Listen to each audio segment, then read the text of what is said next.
And this is Snowden. Snowden, how was your week? It's pretty good, for the most part. One of those weeks where work piles on, priorities get shifted around, and you sleep maybe 3 hours in 3 days. But, beyond that, pretty good week. So you're right now fueling yourself with some lascivious beverages just to keep yourself awake? No. The booze and whatnot would be to put me to sleep. I am drinking booze, of course, because that's what we do when we're talking, but that's mostly just to come down on the copious amounts of caffeine that I've been ingesting. Mostly because I haven't been brewing coffee for myself. I've actually been taking cold brew coffee. Yes. Oh, yeah. But the stuff...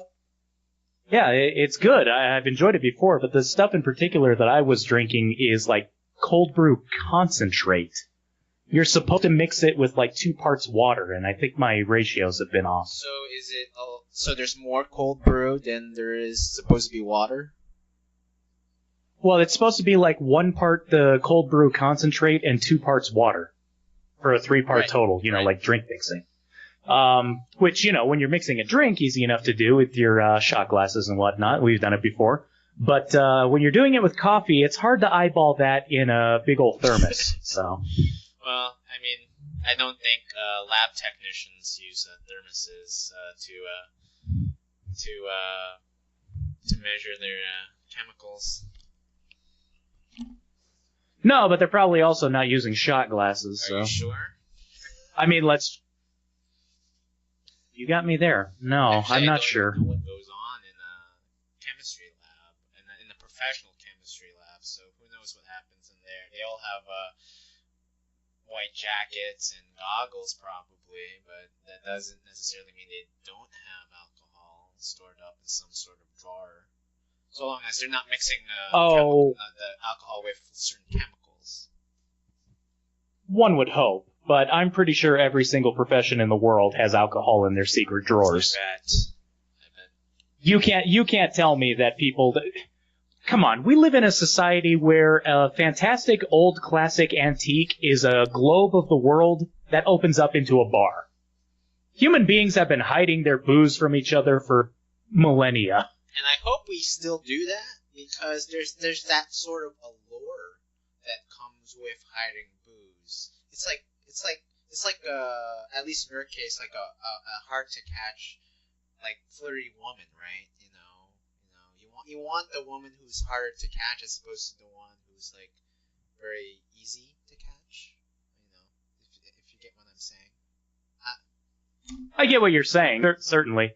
No, the analogy's spot on. I would say in my case now, I'm in my 30s at this point. I'll take fucking whatever.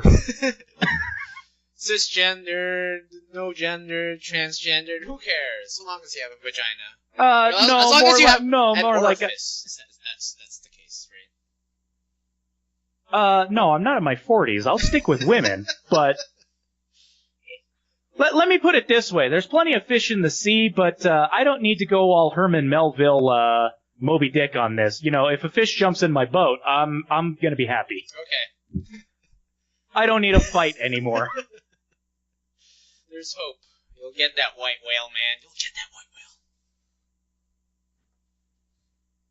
Shit, I'll accept a creek trout. Would you accept a... It's got gills, we're good. Would you accept a walrus? That's at least closer to the mammalian species than a fish.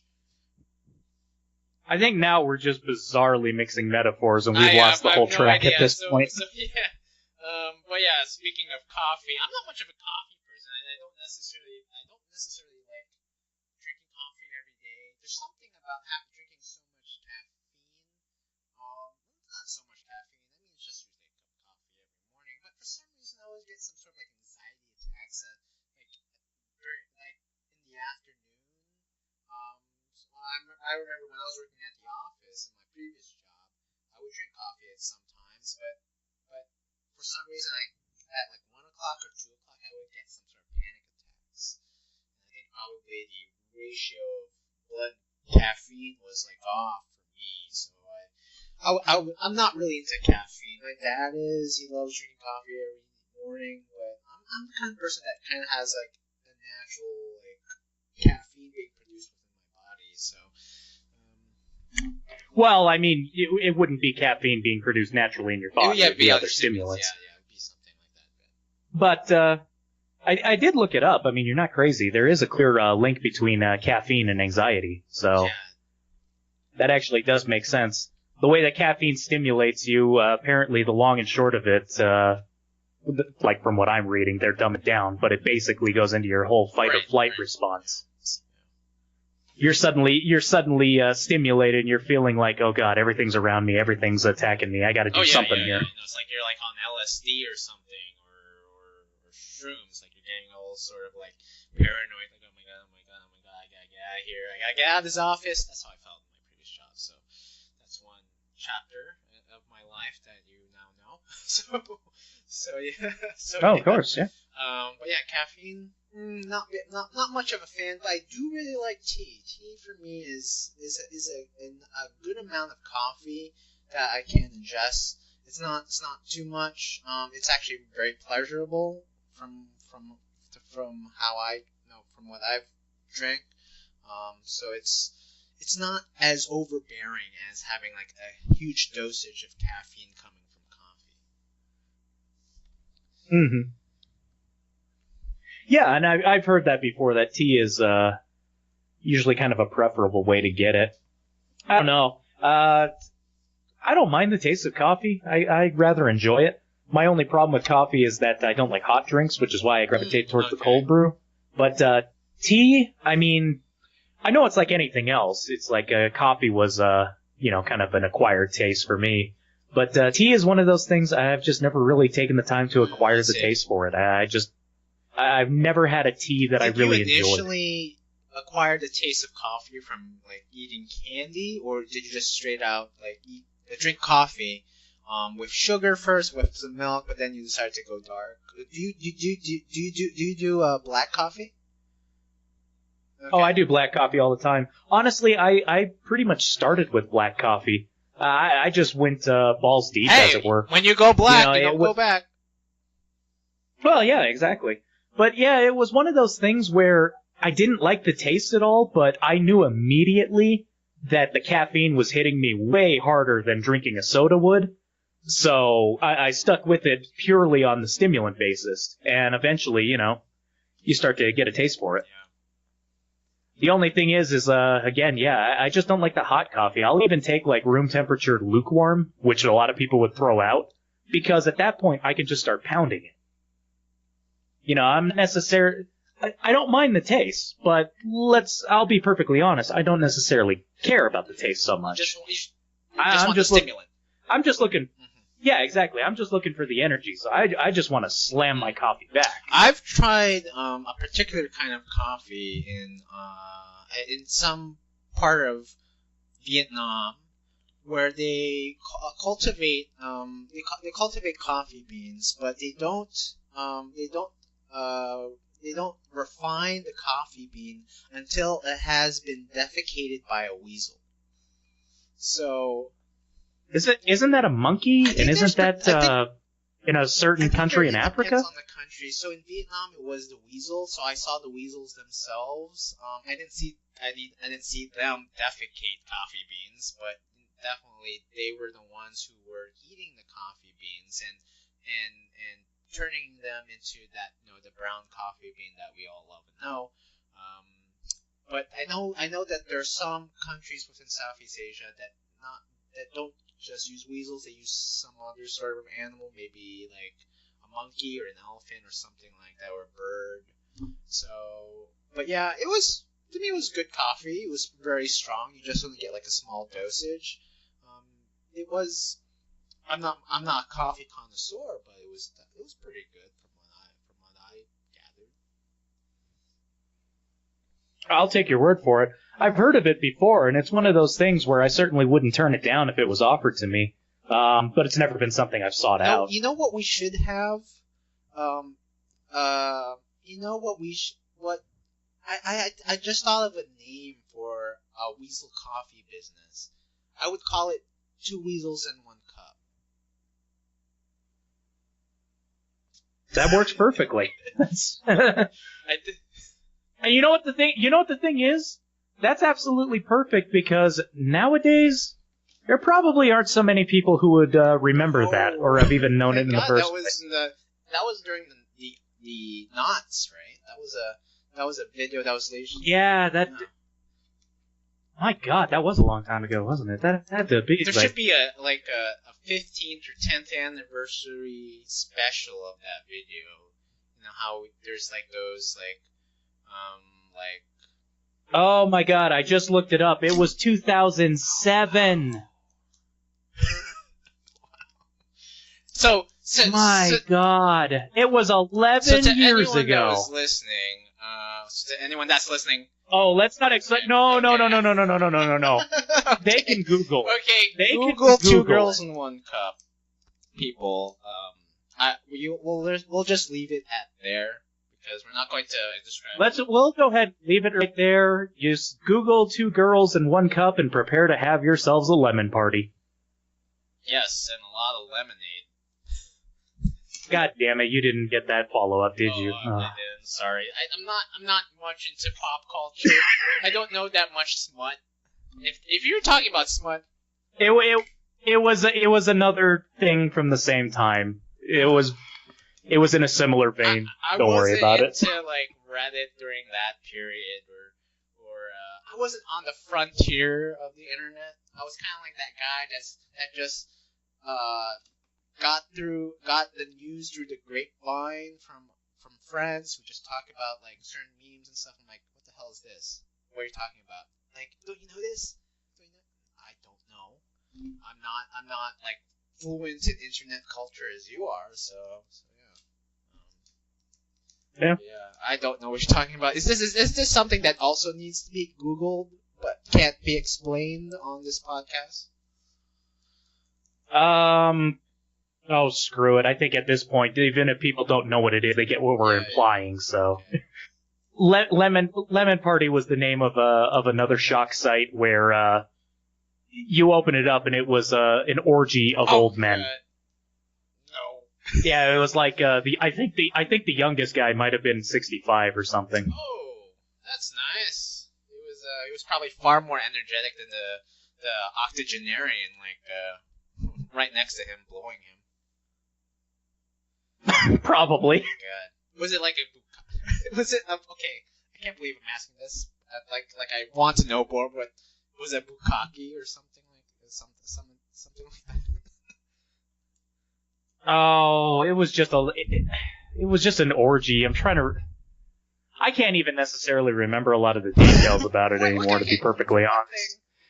How the hell did this become viral 10 years ago? And how the hell did you watch the whole thing? I'm just asking. You don't have to answer, but Actually, I'm trying to remember. Was it? No, it wasn't a video. It was just an image. Oh, okay. A lot of these things back in the day were images. That's probably why 2 Girls, 1 Cup took off. That was a whole video. You know, I mean, you also had your classics like Goatsy and Tub Girl, so. I'm sorry, this is just it's just all great to me right now because Tub Girl. You have to translate. Yeah, that one, no. That one I don't think I can explain. Okay, well, discretion advised to anyone who's listening. Please be aware that you don't necessarily have to search all these terms. Oh no, they do. No, if you're on the internet and you don't know this shit, then get the fuck off. The fuck is wrong with you? Goddamn American, you should know this shit. Like your Bill of Rights. I don't know about an American necessarily, but I agree with the Bill of Rights comparison. You're using the internet, you gotta know your old classic disturbing shit. It's a rite of passage, goddammit. Yeah, I had to go. I have gone through the internet, and today I saw Goatsy. I have become a man. I saw 2 Girls I can say I have gone through a rite of passage. God, internet culture is just so weird. Like, it's really only humans would would make the internet into into this like mosaic of weirdness and morbid and whatever shit comes out. Like, it's in the 90s, the internet was a sort of utopian tool, right? You know, to make humans communicate more fluidly, like, right? Well, I mean, let's be perfectly honest here. That's what it was supposed to be. I was a young kid, and I was mostly relegated to AOL back in the 90s, but, I mean, there was some crazy shit out there, even in those days. Like what? Okay, you don't have to divulge, but yeah. No, I mean there was plenty of stuff out there. Rotten.com got started back in 1997, and that's very well known. A lot of people will recognize that. I don't know that. That was one of the early proto gore sites. They had a lot of like crime scene photos, autopsy photos. A lot of articles about serial killers and that kind of stuff. So that was basically the internet's answer to Faces of Death? Actually, yeah, that's a really good analogy. Yeah, okay. It was. I know. I mean, for younger kids in this modern era, Rotten.com you might consider to be like a very proto-Live Leak. Although that analogy really doesn't hold up anymore. Most people would know Live Leak is like an offbeat, news website. Live Leak is the inheritor of Ogreish.com, and that was another gore site. Ogreish really got well known because they were one of the only places that had the videotape of what was his name? Sam Berg, Anthony Berg, something Berg. Andy Samberg from like SNL. No. Something Berg who got his head cut off by Al Qaeda in Afghanistan. What are you talking about? He was a journalist. Yeah. Oh, Nick Berg. That was it. Nick Berg, yeah. Yeah, back in 2004, Ogreish was the one who hosted that video. Thanks. So that's how they kind of got into that news media slant that they're a bit more well known for these days. Okay, let's see. Well, I think you should be designated like the Californian Expats Anonymous official historian on the internet, because I don't know anything. Dude, I might know more than you, but I'm not going to claim to be an expert or a historian or anything. I've forgotten more stuff that I've seen over the years than I know, so. That's the natural state of our minds, you know. There's a lot more that goes into it than actually gets kept in, so. Or gets out. There's more that comes out than actually stays in, so. It's everyone has that. Yeah. So, I guess we can segue from Two Girls in One Cup to Bush 41. President, yeah, exactly. Okay. Oh, well, that was a wonderful tribute and obituary. That's You're not going right. to get anywhere. That's right, people. There's no other podcast that absolutely can segue from Two Girls in One Cup to a beloved president of the United States. Well, that's actually kind of the interesting intro to the topic, isn't it? I would have thought that he would be relatively beloved. I mean, it's been so long since then, and frankly, looking back at his looking back at his presidency, he was a pretty good president, all things told, I would say, with historical retrospect. But man, the hate is out there for him. I agree. He had a very prolific life. He probably has the best resume amongst any presidents, past and present, really. He was, I think, a CEO of a petroleum company. He was basically the first U.S. envoy to the People's Republic of China. He was vice president, CIA director. Not a lot of people know about that, but he was CIA director. He was the CIA director for quite a while, I think under the Ford administration. And then he became, president of the United States. And then... Oh, and there's also, don't forget to mention, he was the last surviving president who was an actual World War II veteran. Yeah. And not like just some guy who was up in the ranks and like stayed home and did accounting stuff. No, he was on a ship in the Pacific. His ship was sunk. He was one of the few survivors of that incident. Was actually captured by the Japanese and escaped. I mean, he saw combat. He flew a plane actually. So his plane was shot down by the Japanese, and it was a plane, not a ship. But he was part of he was part of the Air Force. But of course he was on a ship. So he was on an aircraft carrier, I believe. So he was on a ship.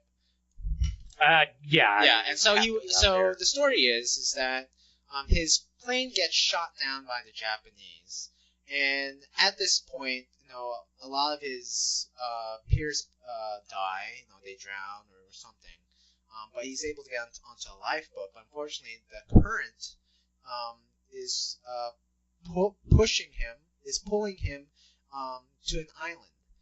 But he's able to get rescued, luckily, and so he gets on board. And then afterwards, he hears that island is where Japanese soldiers cannibalize American POWs. And that's just crazy. He could. Absolutely. No, I believe that's absolutely true. If I'm remembering correctly, that's not necessarily just an urban legend. We know that from the first-hand accounts of the actual Japanese officers themselves. Yeah, and George Bush actually said, stated that was the case on that island. It was, World War II. That was probably the most hellish. That was the most hellish period of the last century. So it's amazing that this guy H.W. was able to serve his country and survive. Yeah, no, it's amazing. It was actually the Chichijima incident, is what it was known as. Yeah, and it was George H.W. Bush. He was one of 9 airmen. They were shot down during bombing raids on Chichijima, and 8 of the airmen were captured. George H.W. Bush is the only one who managed to evade capture. The other 8, they were tortured, executed, and cannibalized. And I think... Yeah, it was under the orders of Lieutenant General Yoshio Tachibana. Thanks. And it really scarred him for life. To go through an event such as World War II and come out unscathed is a lie. Like, you are basically psychologically scathed for life. When you have to fight for your country, when you have to fight a fairly bloody war. I think in his biography, written by John Meacham, Destiny and Power, he says when George Bush was asked, do you ever think about the squad that flew with you near Chichijima? And he said, quote, every single day. It's, it leaves a mark on you. No, and I believe that is actually an honest statement. I can believe that that's not a trite political statement. No, it's this guy, George H.W., probably experienced, he experienced most definitely some sort of post-traumatic disorder, right? It's some post-traumatic syndrome. I don't think there was any soldier that came out of that war who did not experience some sort of PTSD. So it's amazing that honestly, I think that's 100% true. I mean, my own grandfather, he never saw any combat. He was very young, but in his later years, whenever I would talk about it, I'd ask some questions about it. He would admit, he was about 17. he was put on ship, but he still remembers how terrified he was, because even though he never saw any combat, he had been given orders, and he knew damn well he was being moved across the Pacific as part of the invasion plans for Japan. And he had to think about that for months. And of course, nobody knew about the A-bomb. So when that happened, and then they basically turned around, and he never saw any combat, but I mean, even him, that's still something that always weighed on his mind. It was like, if that hadn't happened, I mean, it'd probably just be one of millions of people dead in a beach. That's right. Yeah. Because, I mean, D-Day had happened, so he was fully aware of that, and he expected it to be like that. It's now no one can imagine having that kind of experience now in the 21st century. That kind of war, combat, close quarters combat at times, large numbers of soldiers barricading forts and fields, just totally creating a bloody mess. It's that was just a once in a lifetime war, and well, one certainly hopes, but then again, that's what they said about World War I, and let's face it, we're talking about the sequel. But it was most definitely a war that the West hasn't experienced in quite a while. No, certainly true. I mean, it basically all boils down to the absolute truism. I mean, it's a statement that everybody knows, but I really don't consider it to be a trite statement. I think it's about as true as anything that human beings have ever uttered. War is hell.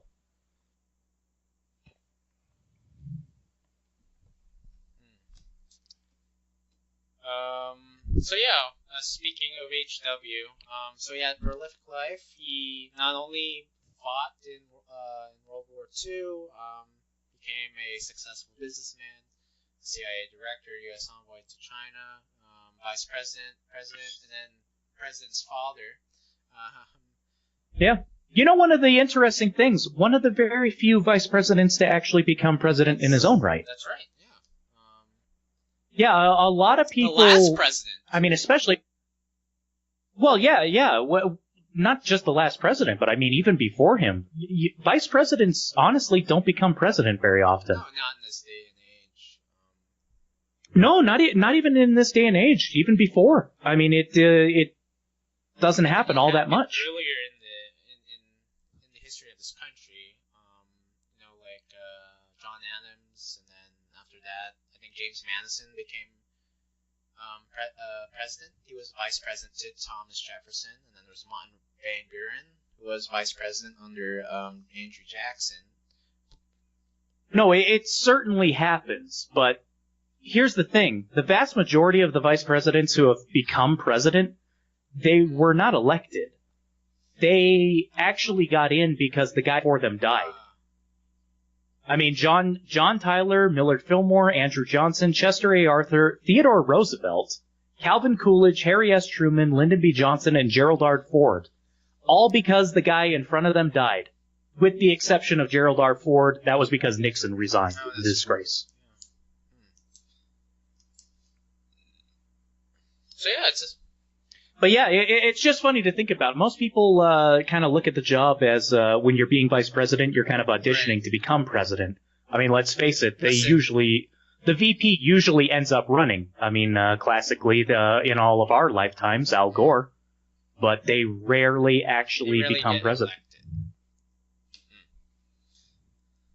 And it's actually very interesting in the case of George Bush Sr. I think it's because, based off of what I've read, it's hard to know this from first-hand experience. I mean, I was there, but then again, I was 3 years old. So, well, no, I wasn't even 3 years old. I was actually 9 months old, come to think of it. But I think a lot of it comes down to, particularly during the Reagan assassination attempt, George Bush Sr. Had to take charge for a little bit, obviously. But very famously, he did not redirect the agenda to anything that he wanted to do. Because Reagan and Bush were famously contentious. They didn't really like each other. But Bush Sr., when he was in charge, while Reagan was recuperating, he was very particular about saying, I'm not the president. I'm just holding charge here. Reagan is still alive. His stuff is still on the table. We're still doing his stuff. I'm not changing this. Like he Because nobody voted for me. I don't like what we're doing, but goddamn it, I'm still doing it. He had great respect for the formalities of the executive office. Like he understood that he wasn't voting to power, and so you had to still respect that Reagan, so long as he was breathing, was still the president of the United States. Mm-hmm. Yeah, it's very interesting that that those two, George H.W. and Ronald Reagan, they were basically they were in the same White House, working as president and vice president, respectively. And H.W. pretty much represented the moderate Republican, or the Rockefeller Republican. Kind of, to some extent, almost a little liberal in our eyes now. No, very, very much liberal. That's why a lot of the people complaining against him right now, today, after his death, a lot of people are going against him who would probably consider themselves more on the left side.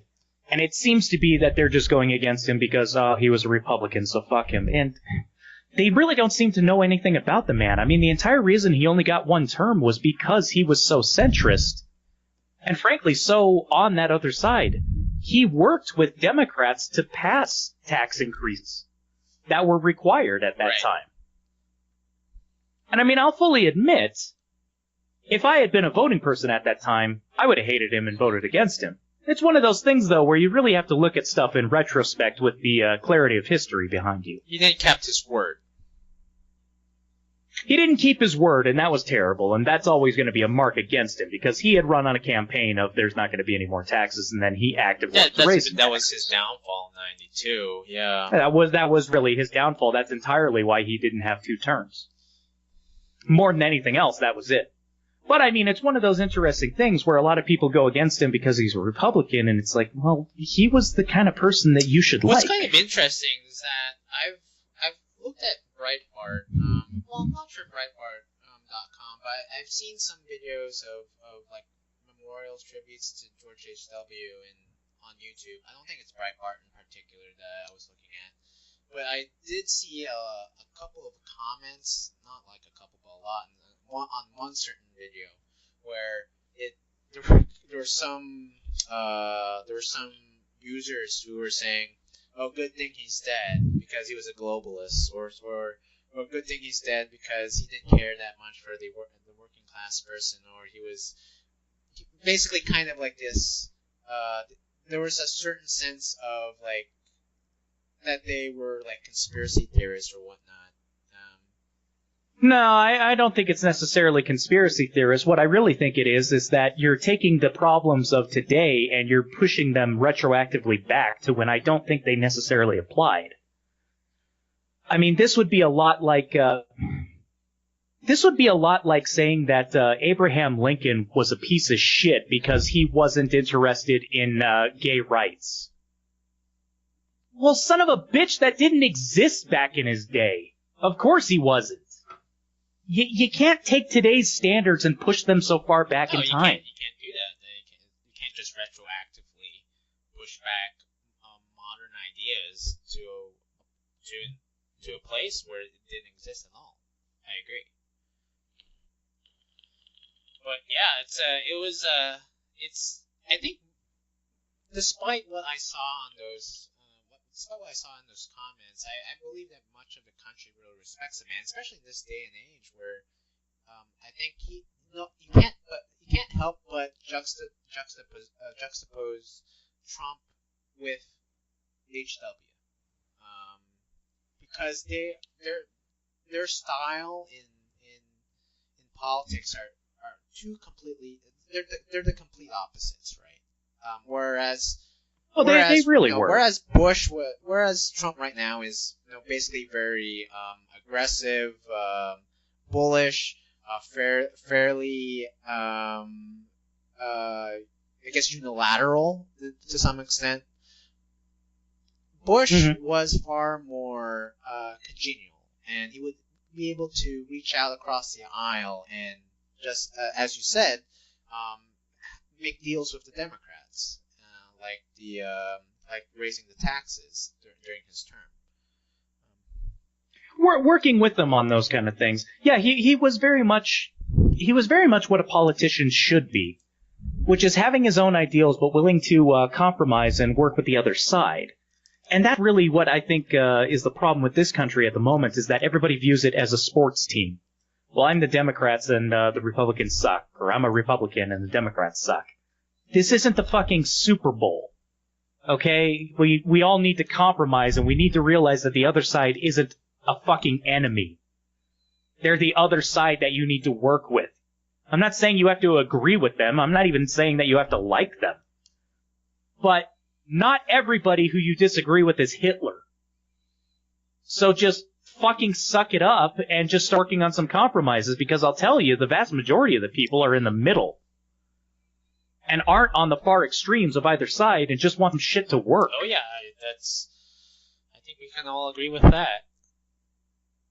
That's mainly, yeah, you can say that HW personifies a lost era, a bygone era right now, where politics wasn't as partisan as it is now, where people can actually have some sort of dialogue and have a sense that we're all Americans here. Let's work this shit out. Yeah.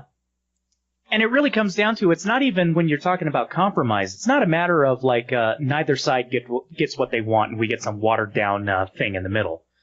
No, it really would come down to, well, let's say that there's two things on the table. Maybe we can both agree that, okay, the other side can have their thing that they think is more important. We'll have our thing that we think is really important. Both sides get one thing that they want and they lose one thing that they want. But shouldn't that basically please everybody to an extent? I mean, if we're to treat it like sports, then we're going up on a scoreboard evenly. Yeah, I don't think a lot of people really understand that politics is, if you scratch my back, I'll scratch yours. There's always a deal that needs to be made, and compromises need to be made. Like, that's how it is.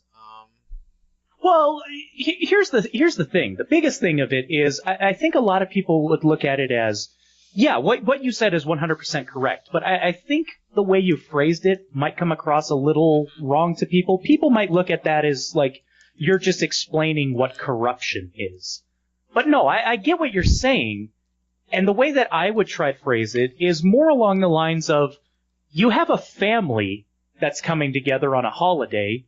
Some people love apple pie, and some people hate apple pie, and some people love pumpkin pie, and the other side hates pumpkin pie.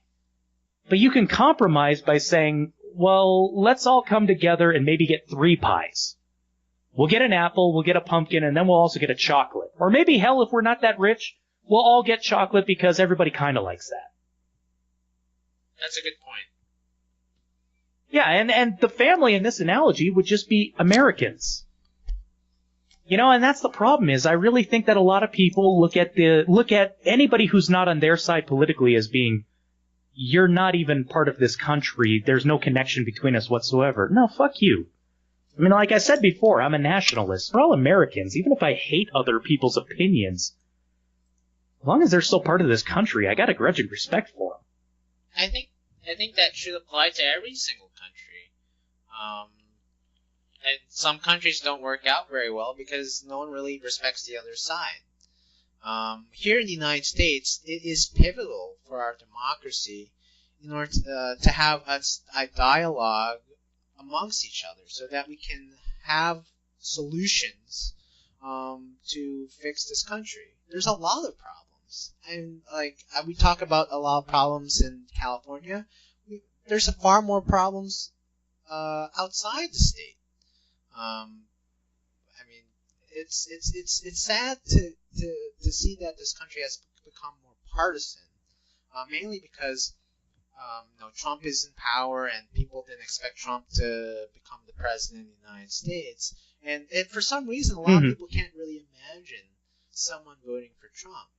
Like, as a person who had voted for Hillary Clinton, I try to look at the other side. I've watched videos. I've watched a professor from the Hoover Institution who supported Trump. He provided reasons as to why he was voting for Trump, because he thought that the country was not establishing its own sovereignty and protecting its borders. I know I've discussed Trump with you in the past, and I've heard your and I was just gonna say, I mean, that's one of those things. I'm a Trump voter. Yeah, and so far the country's still here. Trump, it hasn't been as neoconservative as George H.W. and even Barack Obama. He hasn't sent any sort of jet fighters into Libya or Syria. He's probably bombed a couple of places in Syria, but that's pretty much it. We had our missile strike out there, yeah. ISIS has basically been diminished during Trump's tenure, but he hasn't actually added any sort of interventionist policies. No, and the interesting thing is, you look at something like North Korea. I was about to say. That's the most progress that's been made to peace on that peninsula in 60 or 70 years. And I mean, a lot of people can say, like, well, nothing of any kind of note has happened. Well, no shit, nothing of note has really happened at this point. I mean, it's a work in progress, but you really look at it, and yeah, maybe not a lot of stuff is happening on the American side, but that opened up the doors to where South Korea and North Korea are talking constantly. They're constantly having meetings and doing a lot of stuff to work towards reconciliation, and that's far actually. more important than any sort of dialogue between us and North Korea. Right? Exactly, because, I mean, they're the ones who border each other. They're the ones who actually matter in this equation. And that DMZ line is still there. The DMZ line is still there, but there was only, I think it was last month, they are actually doing some work to take down some of their propaganda stuff on both sides of the border. So I'm not a Trump supporter, but I wholeheartedly agree with what Trump was doing. He basically reasserted the alliance with South Korea and any sort of he reasserted that there would be any sort of response from the Americans if the North Koreans fired a missile or attacked one of our allies. And as a result, the North Koreans knew where the line was and was able to cross the line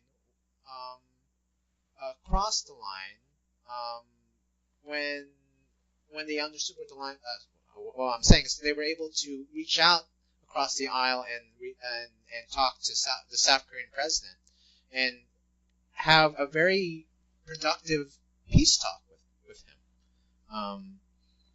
So yeah, that's all that we can hope for with world peace.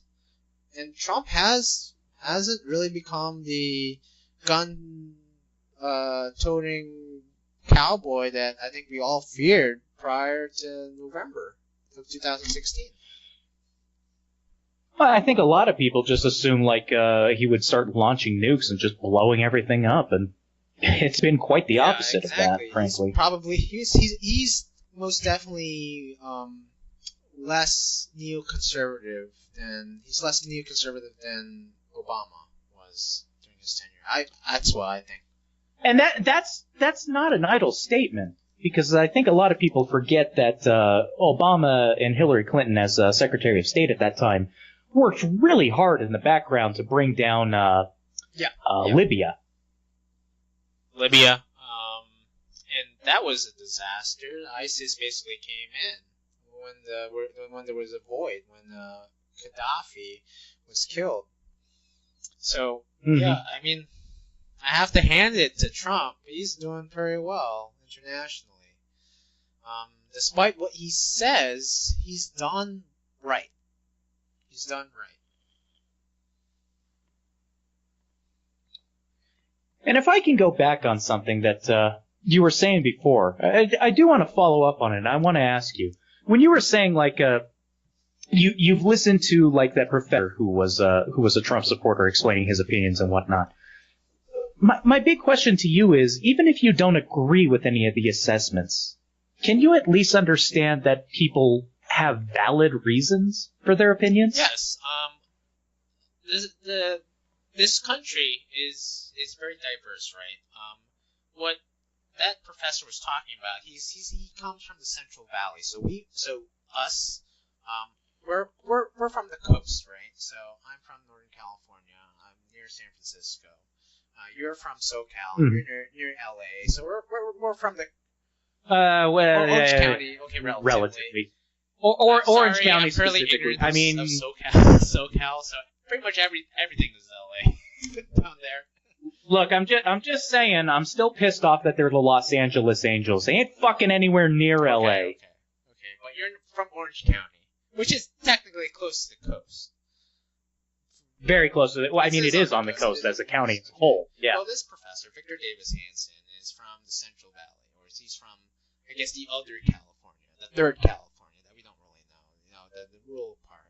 And he was talking about his experience with illegal immigrants in that area, and he was, a lot of his friends who were also Republicans kind of dismissed his statements about there was an illegal immigrant problem.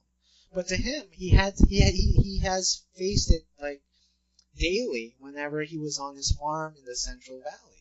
He's actually had an illegal immigrant die. Like there was a corpse of an illegal immigrant on his lawn.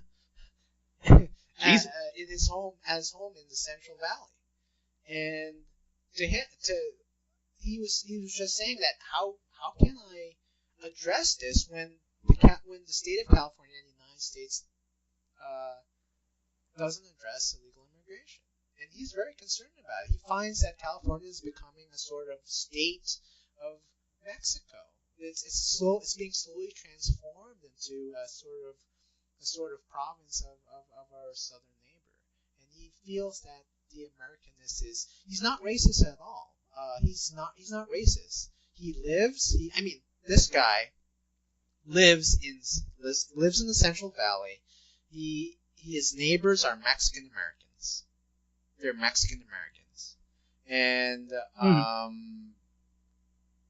the Mexican Americans, his neighbors, also have concerns about illegal immigration as well, because they believe that they're Americans and they feel that there are Mexicans or Central Americans, Latinos crossing the border who are encroaching onto their space.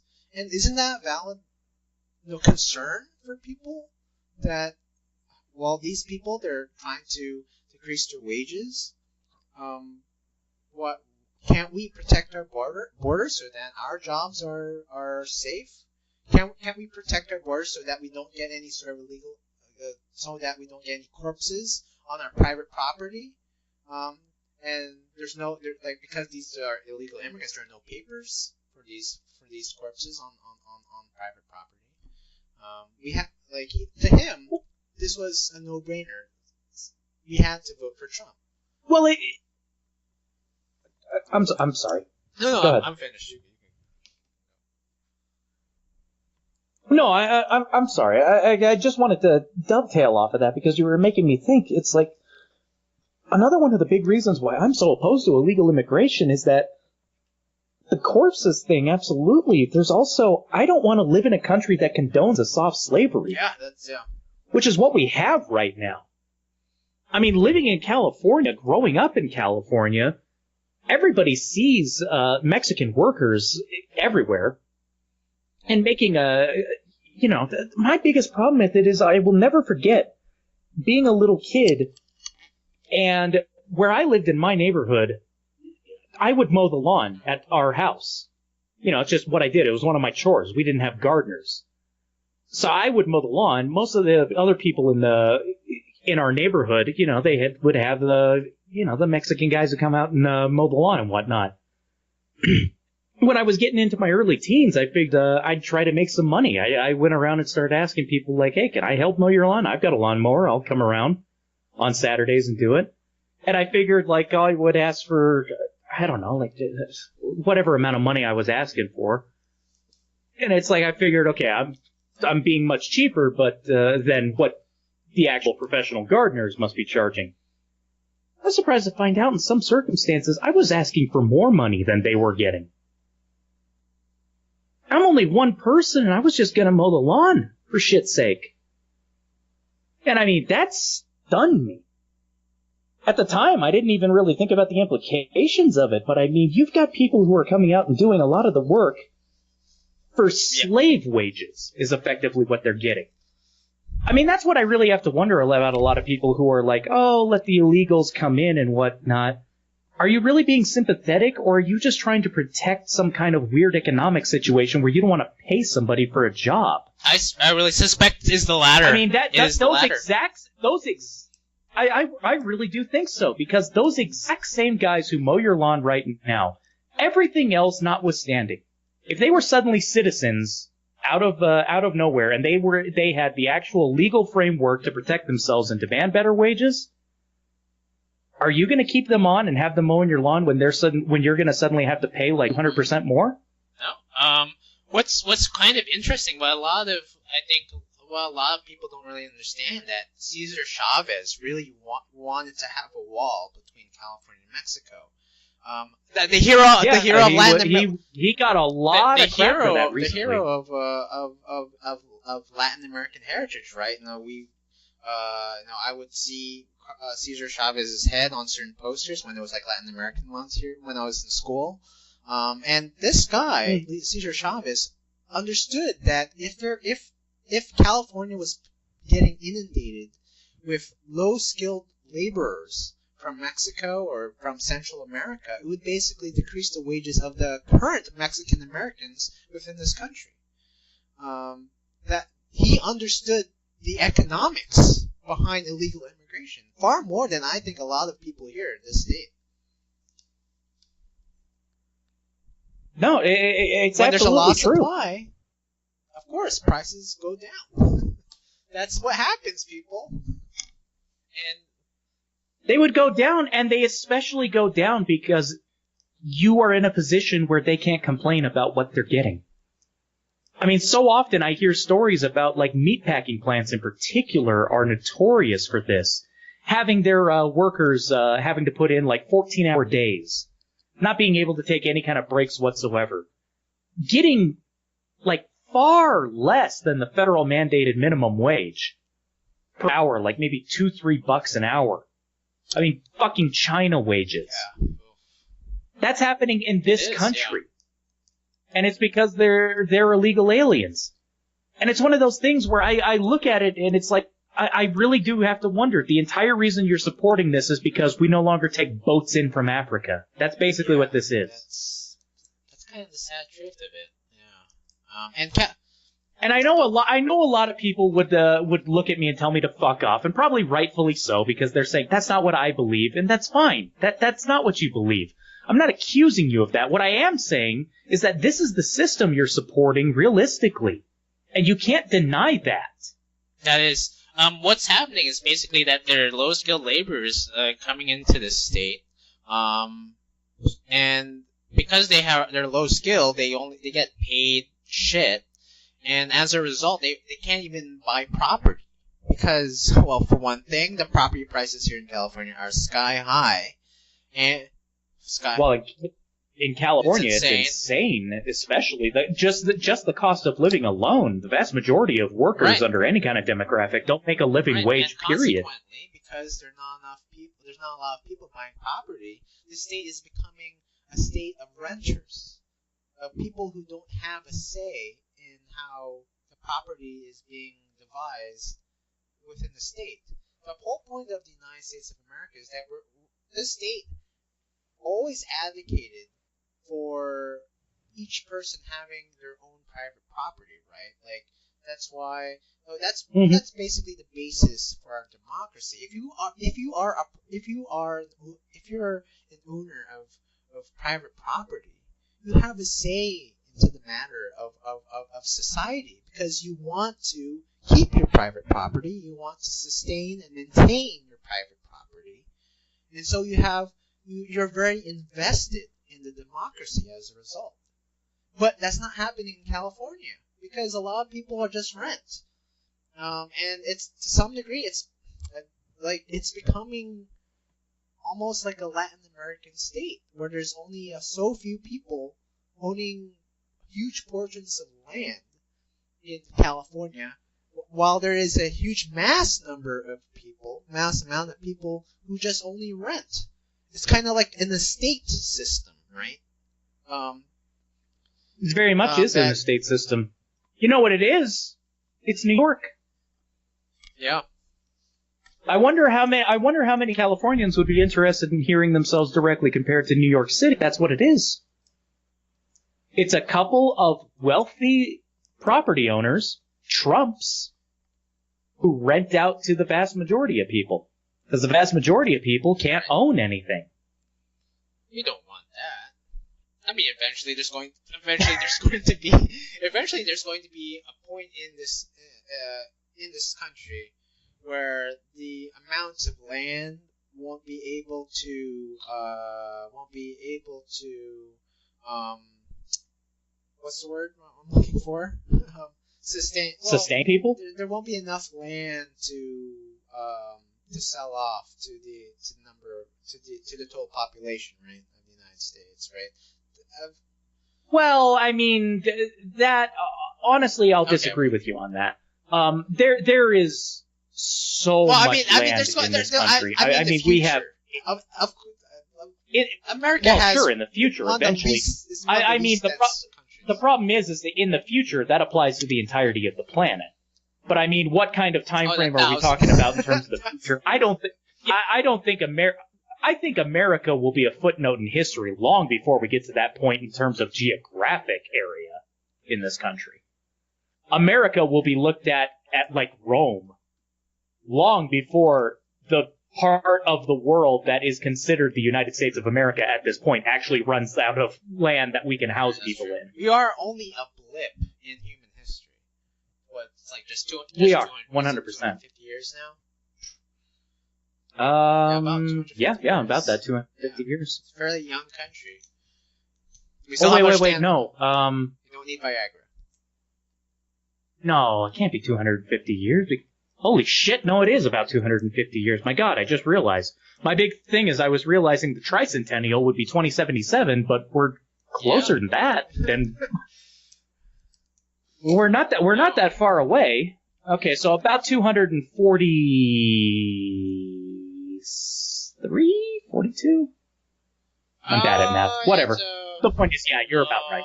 76, so that would be 42, 242. Yeah. 242. We're damn near. Damn near, yeah. But yeah, it's California is slowly becoming a sort of banana republic. It 100% is. Yeah. These companies with so much wealth. I mean, wildly so, because like we talked about before, it's dictatorial control by the Democrats. It's a one-party state here. And I'm kind of surprised that people just live day to day and not really notice this. It's like, don't you understand that the Democrats pretty much have a stronghold on the politics here? Like, can't we at least have more competition? Let's not have two Democrats run in the same race. That's just idiotic. That's what North Korea does. That's what China does. We shouldn't have that here.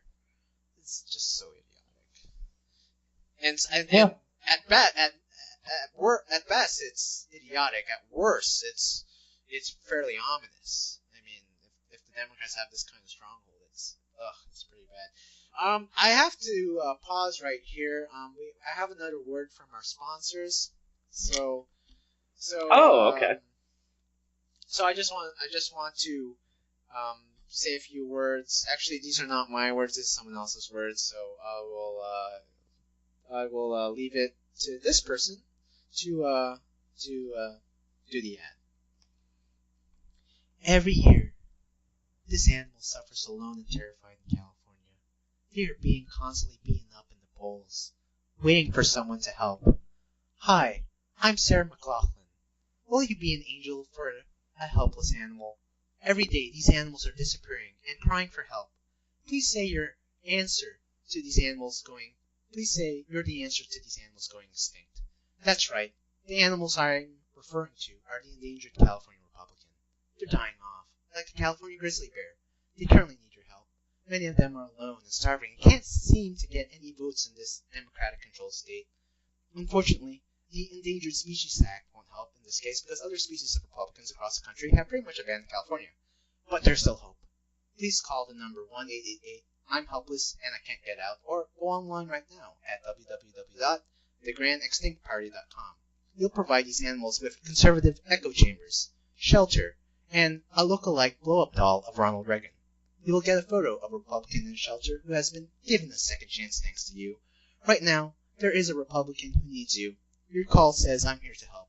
Please call right now, 1-888 I'm helpless and I can't get out, or go online at www.thegrandextinctparty.com. Thank you so much, Sarah McLaughlin. In the arms of an angel. Yeah, no, she was great. Yeah, it's great seeing her. She looks alive. So, yeah. Oh, it was wonderful. Yeah. Brought a tear to my eye. So where were we? Well, I had to keep my microphone turned off during that. We were talking about California slowly forming into a banana republic. Yeah. That was it, yes. I mean, there's a certain portion of California that feels okay with California becoming more like Mexico, but I'm not okay with that. It's just crazy to me. I'm not racist. I don't believe like I'm being threatened by like Latin Americans, right? Like I don't want to be like that kind of guy who says, "Oh, we'll always have to say like a caveat like, oh, I have Latin American friends, blah blah blah." Of course I do. This is California. Like there's definitely a certain portion of California's population, whether it's legal or illegal, who want California to be more like Mexico, right? And it's just crazy to me, knowing how Mexico has devolved into basically a failed state corrupted by drug cartels and violent drug cartels. Like, why would someone want California to become a state of Mexico?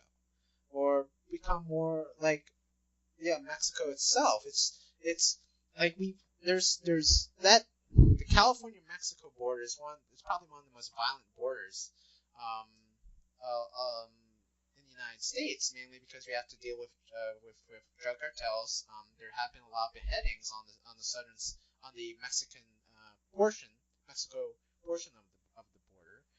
There's a lot of violence. I mean, we even saw violence in Tijuana. There were two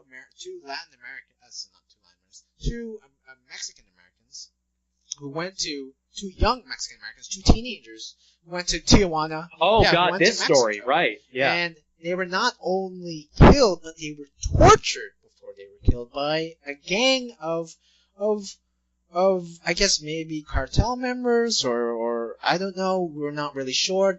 The whole point is that Mexico is honestly, that's a safe bet. Mexico is this very violent state, and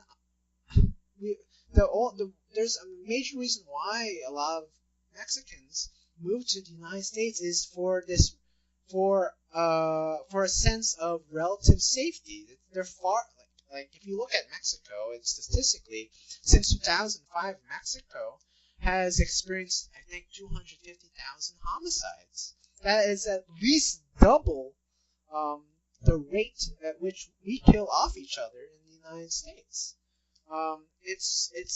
I think just last year, Mexico has faced its highest homicide rate in history. in history. I think it's around. Which is pretty stunning because I think that's been the news story every year for like the past decade. United States faces a homicide rate of 5 per 100,000. Mexico, 25. Around 25. That is just insane to me. I think we have to have a distinction between Mexico and California because we don't want to be inundated with the violence that Mexico is currently facing. We don't want a culture that doesn't currently respect the law to come into California. We want law-abiding citizens. I think that's what a lot of legal Hispanic Americans want, and that's what all Americans want. So why does it seem that some people in the mainstream media find that when we're attacking Mexico, we're attacking certain members, we're attacking the caravan, we're attacking certain members who want to have open borders. Why when we have concerns over the border are we labeled racist? Because that's one of the only tools in their box. That's what they're used to. That's just what they want to say. I genuinely really wonder if these people even believe it. Yeah, that's true. Do they actually think that everybody is a racist, or is that just something that they say? You know, like, I really do look at it as, like, they throw out racist so much. To me, it comes across as reminding me of being a child. You know, like, you call somebody you don't like a poop head, a stinker. Yeah, they don't actually smell, but you call them a name that implies that, because that's insulting when you're little. It comes across the same way. It's like accusations of racism is all they really have. And notice how they shut the fuck up when the Tijuana mayor pulls out his Make Tijuana Great Again hat, and when all of the Mexicans living in Tijuana are like, we don't want the caravan migrants here. They're taking our jobs. They're stinking up the place. They're bringing in a lot of diseases. They're messing up our local community. We don't want them in this area. They need to go back home to Honduras. Economic drain? Well, are they fucking racist against their own race? No, they're fucking not. And so that's why the media doesn't really bring that whole angle up very much, because they got nothing. They don't really have any other kind of accusation. It's just, we're gonna call you racist because that was pretty effective for a while. But you know what? You said it so damn much, it doesn't mean anything anymore. Saying that somebody is racist is a lot like saying that somebody is fucking, I don't even know what it means. It's just utter nonsense. It means nothing. I mean, frankly, Disney already did this. Disney already did this with the movie The Incredibles. When everybody's a racist, nobody's a racist. I think it's absolutely insulting to Latin Americans to basically say that just because the Mexicans and Hondurans and Colombians are Latin Americans means that they think alike. They're part of the same race. No. Mexicans, there's so many angles I can go off on that now. Mexicans believe that they are Mexicans. Colombians believe that they state that they are Colombians.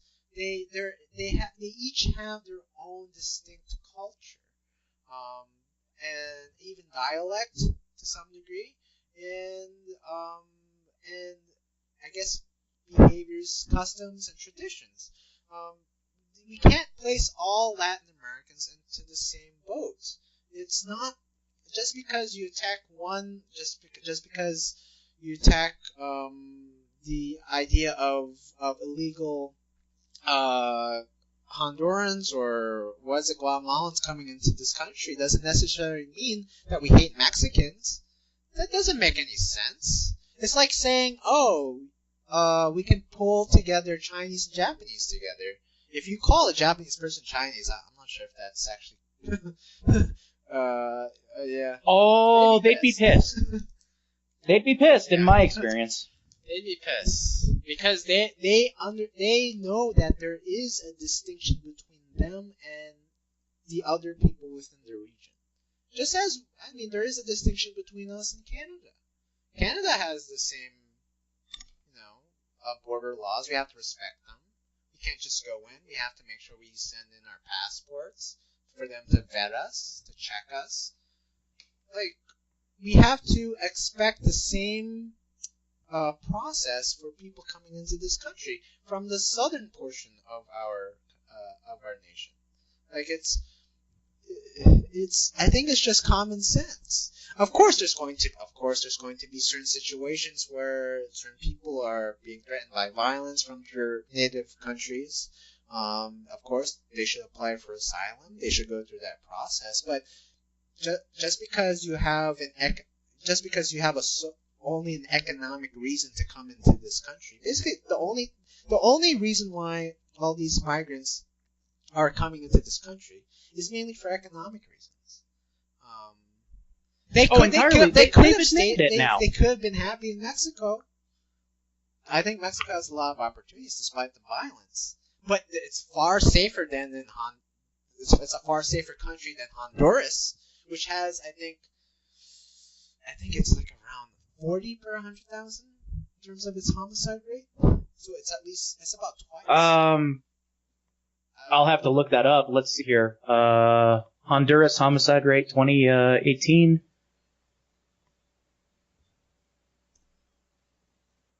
Uh, 60. No. 88.5. So it went down from 88.5. 86.5. Oh, wait, no.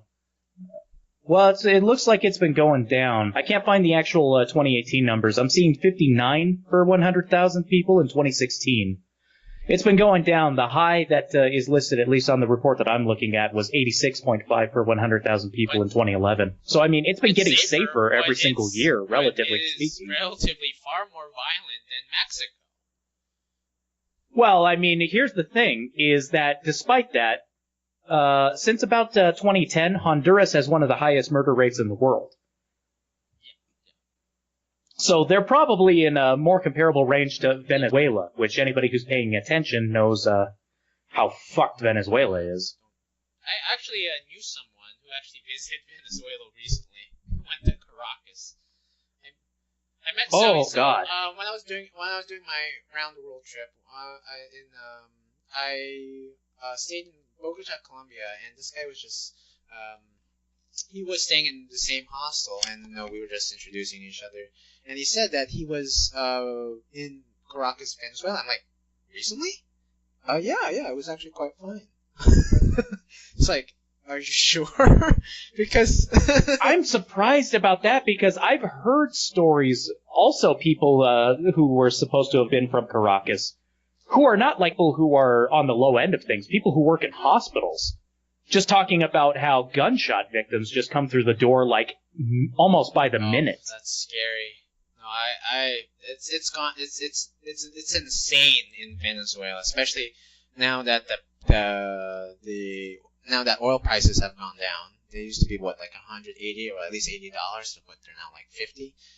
Now because the oil prices have gone down, their oil revenue has gone down, so they can't pay for any of their programs, their government programs. And so this guy, I was saying, he was telling me that in order for him to exchange Canadian currency, so he was from Canada, Canadian currency into the Venezuelan bolivar,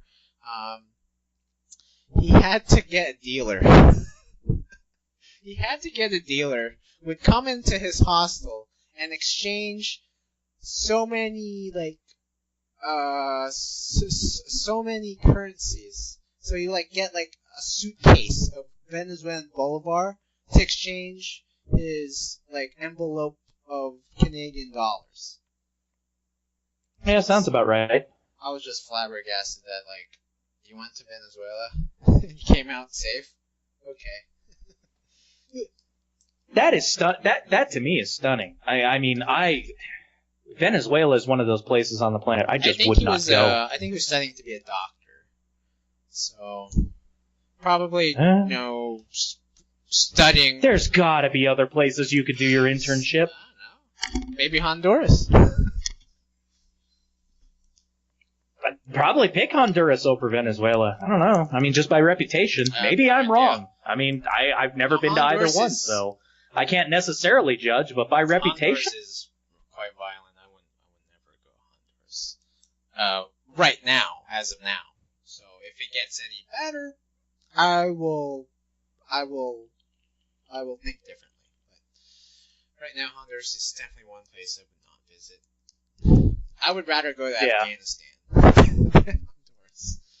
I don't know about that. Technically, you're probably safer in Afghanistan than you are in Honduras, according to the homicide rate. It's just that in Afghanistan there are huge swaths of people dying because of bombs, but there's no person there's no consistent day-to-day shooting of people. Okay, whatever. But the whole point. No, there's not. But I mean, that's one of those things. How necessarily do you judge that? Do you really get an accurate rate of homicide when you're in an active war zone? I mean, what delineates a war casualty homicide? My point was that Honduras is the most is so violent. I wouldn't even go there. I would rather go to Afghanistan. It's just that violent. Okay. I wouldn't. Okay. Afghanistan either.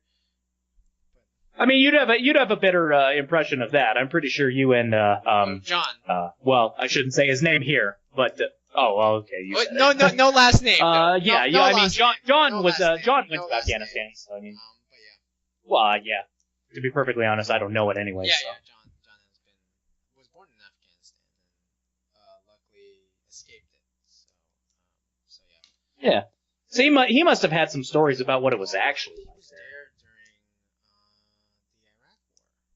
Sorry, the Afghan War. The U.S.-Afghan War. So when...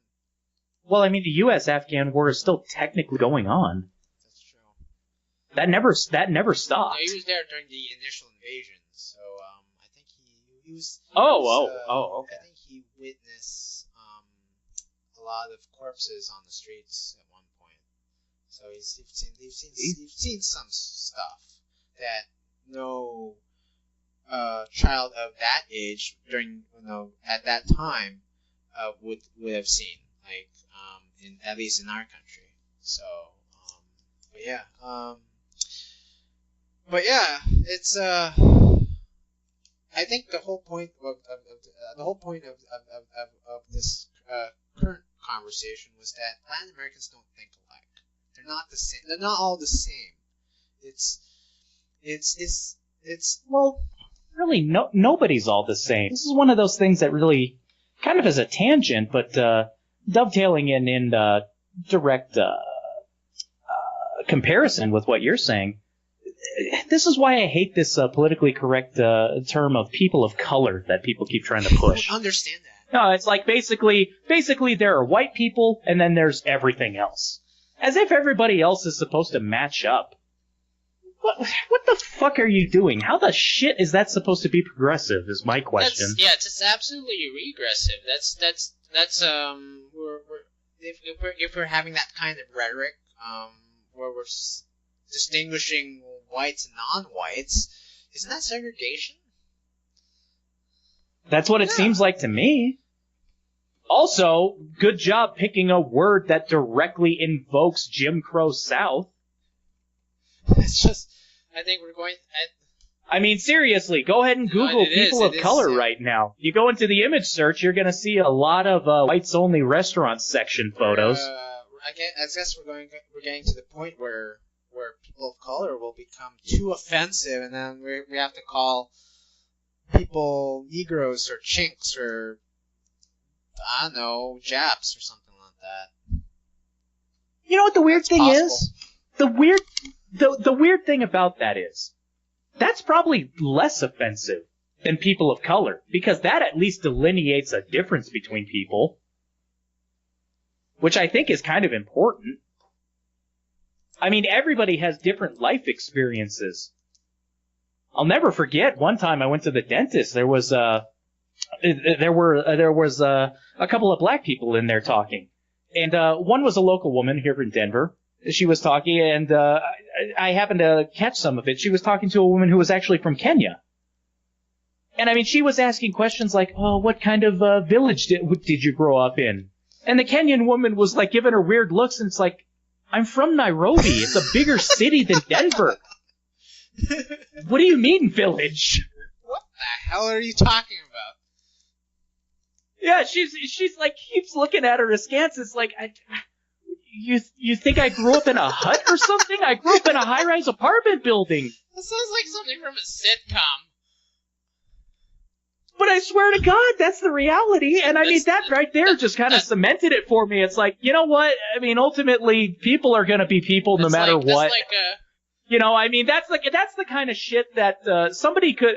If it was a white woman if it was a white woman asking those same questions to that Kenyan woman, that would go viral as like, oh my God, you fucking racist. And here's a black woman asking those same questions. You know what? It's because she's fucking American and doesn't know any better. And I wouldn't have even known any better. You know? To be fair, it is an innocuous question. Like, She meant no disrespect. She meant harm. It's just funny to me. It's like I get it. I get why she's asking those questions. And it's funny is I also get why the Kenyan woman is annoyed and offended. And the funny thing is that she's looking at her not as like, you fucking condescending racist. She's looking at her as like, you fucking American. I mean, I think we kind of get the same, but we kind of get the same questions from foreigners. Like, if I go to Asia, like if I say okay, I'm an American, they probably the questions that I usually get from them, not usually, but sometimes, are, do you live in a mansion or do you have a big house? I'm like, no, I don't even own a house. Yeah, exactly. So, yeah, I think we just need to upgrade the textbooks that we currently have in our education system. Actually show Kenyans in cities as opposed to like, the stereotypical like tribesmen with like big earrings and long necks or something like that. No, honestly, what I think is that what everybody should do is just kind of calm down, step back, and realize that, you know what? We're only just on the cusp of the entire world being connected thanks to the internet. Most people alive today were alive before the internet was even a thing. So there's no real capacity for people to know everything about where you've been or what you've done. If somebody asks you a stupid question, they're not being offensive. They're probably just asking from a place where they don't know any better. And the entire reason they're asking the question is because they want to learn. Just accept it and answer. And just move on. And then everybody's going to know more, and the next person from Kenya that she interacts with isn't going to ask what village that person's from. They're just going to ask, where are you from? Yeah. Yeah, it's a human trait, misunderstanding. Like, I mean, I assume that when you went to Colorado, right, when you first moved from California, you probably got questions. So, do you like surfing? You surf? Oh my God! When I moved out there at that time, the OC show. I don't know if people remember that from back in the day, but that was that had been a big thing. So many people were asking me about the mansion that I lived in and how often did I go to. Did I actually live on the beach and whatnot? It's like, I've been to the beach maybe 4 times in my life. Yeah, technically it's there. I could go to it, but I mean, shit, I don't live close to it. It's not like I could just walk down there. We even have stereotypes within our own country. It just happens. I remember my friend who had moved to the East Coast when she moved there during her childhood, and so when she went to elementary school and introduced herself as someone who came from California, everyone got like starry-eyed, like, wow, you're from California. You must know like these celebrities and all these Hollywood stars, and you must go surfing every single day. Like, no, I'm from the Bay Area. It's cold, and there's no like celebrity nearby my house. Also, even if you lived in Hollywood, you most likely would never see anybody particular. No, that's true. It's all gated communities, people. I mean, not only that. I mean, it's also really a question of, hey, I know a guy who lives in City A. You're from City A. You must know that person. Anybody would look at that as being absurd. Yeah. It's like, I mean, can you imagine? It's kind of similar to, like how you get, like, I think certain like minority groups get questions like, oh, you know Ling. Oh, you're Chinese. You must know Ling Ling. Like, who the hell is he? Right? Like, I don't know. Wait, what are you talking about? We don't share the same house. We're not even on the same street. Hey, That's bullshit. Obviously, all 4 billion Chinese people know each other. They're all. How could they not? They're all part of some sort of huge microorganism, or huge organism. That just they're just nodes in this this gigantic creature that's called China. Of course. Because, it's same with white people. Anybody comes up to me and asks me, do you know Sergei Romanov or something like that? Oh, well, he's white, so of course I must. You must know the Queen of England. You must know her. I bet you do. I've met her regularly. Because we're both white. Of course, that's how it works. Of course. The skin is white. I'm very white. I like white culture. We must know the Queen of England.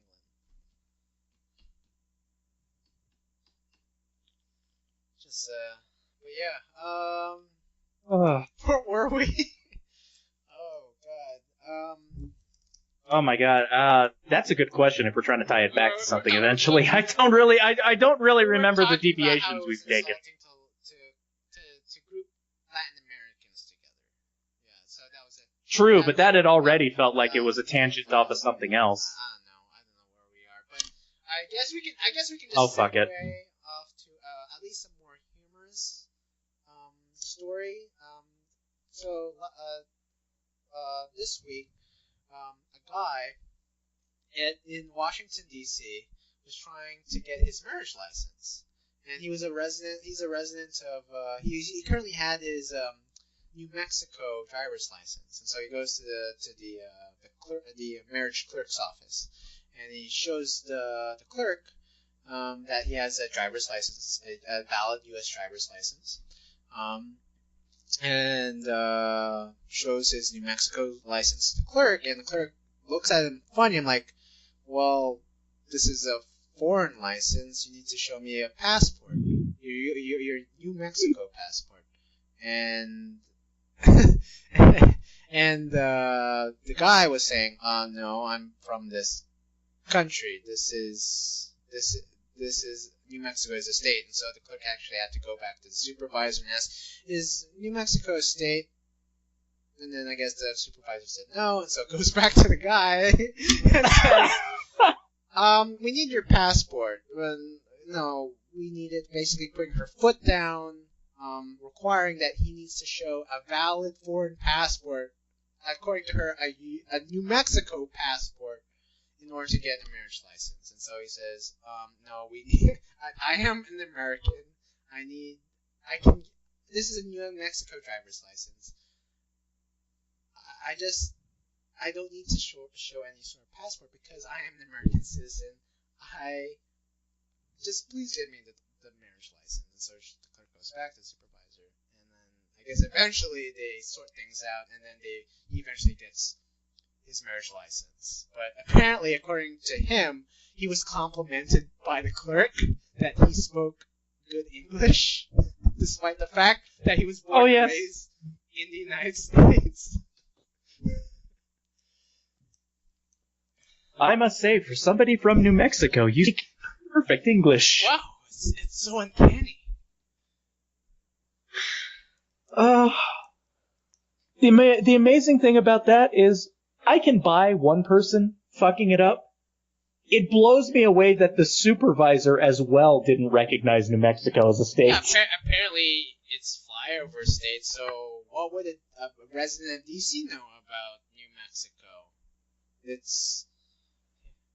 One would hope that at least that it exists. No, did we all learn all of our 50 states in middle school or something? Wasn't that part of the exam? Also, I don't know how old they are, but I at least assume that they were old enough to remember Animaniacs from back day. Oh yeah, that's right. We had our country song and we had our state song. California, Utah, New Mexico, Colorado, da da da da da da. Yeah. Well, I think that was the tune for the country song. I have no idea what the state one was, but it was not as popular as the country one, but still. This reminds me of that one segment in The Simpsons where Smithers says, "Oh, we have a booking in New Mexico," and Mr. Burns responds with, "Wait. There's a New Mexico? Oh, and the funny thing is that this is going to get even more confusing for those people now that Puerto Rico is going to be holding a referendum to determine whether or not they go purely independent or they become the 51st state. Yeah, so it's going to be a lot more challenging for us now that we have 51, well, eventually, maybe 51 states to remember. Which, incidentally, there's a question for you. How do you feel about that? I don't know. I think I really have no opinion. I think it really rests on the Puerto Ricans. I mean, well, I mean, obviously it does. It's entirely their choice. I think it. I mean, there's some cynics that I know who find that if Puerto Rico becomes the 51st state, they think that that's just adding numbers. That's just adding voters to the Democratic Party, and I find that just absolutely insulting, I think, to Puerto Ricans, because you kind of assume that just because they're Hispanics, they're going to vote Democratic. So. Oh yeah. I think I'd welcome Puerto Rico as a state, and I think so long as they comply with the Constitution, with the Bill of Rights. That's the funny thing about it is basically nothing would change except that everybody needs to buy new American flags with 51 stars on it. I mean, they've been a territory for decades. They already abide by the Constitution and the Bill of Rights. They're under our law. They have representatives in Congress. But they can't vote, right? Mm-hmm. They can't vote, but I mean, they're still there. I mean, there really isn't that much of a difference. The biggest thing in terms of this country, the biggest thing in 100% absoluteness is that we would now have 102 senators. Mm-hmm. That's true. That's true. it. That's true. So yeah, it's a. But I'm all on board. Frankly, I really hope that they do vote to become a state. I would love us to have a new state. I mean, it's been a while. It's since 1948, I believe, or something like that, or 1950. No, since Hawaii. No, Alaska was like 1957. Okay, what about Hawaii? Hawaii was the 50th. Oh, wait, was Hawaii before then? Alaska was 1959. When was Hawaii? I thought Hawaii was beforehand. Oh, shit. Okay, hang on a second here. I gotta compare this. Okay, so you are right, but this is interesting. Alaska, January 3rd, 1959. Hawaii, August 21st, 1959. Same year. Okay, I guess they decided to kill two birds with one stone, so... Yeah. Okay, cool. Is it the same date as well? So, August 1. What do you mean 21st? Same date? Well, I mean it's the same year, 1959. But I mean Hawaii is August 1st, and Alaska was January 3rd. Okay. Just a couple months difference. Okay. Yep. Okay, cool. Yeah. I mean, I'd be for it. I mean, yeah, that's. I mean, I think that would be exciting, but our flags would be a little off. just squeezing just a tiny little tiny little star onto the flag. Like, what the hell is this? This is off the mark. I'm pretty sure people could get it figured out. We had to. We went what? This country has gone through a circle of stars, and then stars. Lined up, and then now like checkered stars or something like that. So. Wouldn't it be interesting though if after Puerto Rico came in, maybe Guam might do the same thing? We could get 52 states, and then they have to really start thinking about like, okay, well, what if we redesign this in a little way to where like 10 states will be represented by one big star or something like that, and we have like a radical redesign of the American flag. I don't know. That's possible. Possible. I mean, who knows? Maybe in 1,000 years we'll have 1,000 stars on the state. Well, let's hope to God the country lives that long. But yeah. Yeah, that was pretty interesting to hear about New Mexican having a hard time getting a marriage license from a clerk's office just because the clerk had thought that New Mexico was a separate country. I think probably one of the funniest things about that story was that his wife, the entire reason that they were going in there to get a marriage license, his wife is from Argentina. And she was a little bit annoyed, like, they're complimenting him on his English? What am I? What about me? I actually had to study. That's absolutely hilarious. You're in Colorado, and so do you get a lot of New Mexicans in your state? They're crossing the wall. I mean, they're getting through the wall and crossing the border. We have no wall on Four Corners there.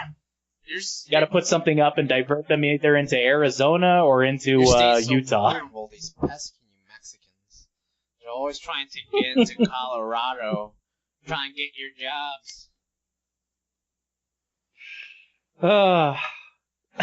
Getting our jobs. Getting our jobs.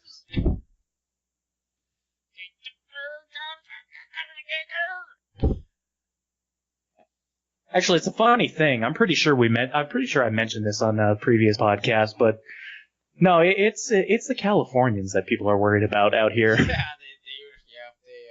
usually bash the Californians. Oh, you bash the Californians, but realistically speaking, and I know this is proof because I am literally one of them, Californians are leaving the state in droves. I mean, just desperately getting away from California because you can't afford to live out there. They're going anywhere else. And, of course, they bring their wacky politics with them, and nobody wants that. Walker Stapleton, who lost our governor race, but he was the Republican on the ticket. I mean, one of his main planks was, let's not allow Colorado to become California. Yeah, I think Texas does the same thing. I think they're very worried that Californians are moving into their state as well. Very much so. The Texas government, I know for a fact, actively courts them because Texas has a great business climate. That's true. But so long as they don't bring their politics with them. That's one of those things that everybody's worried about. Yeah, nobody wants that. Maybe in oh my God, I'm thinking on the name. Starts with A. Abbott. Whatever, it doesn't matter. Governor Abbott.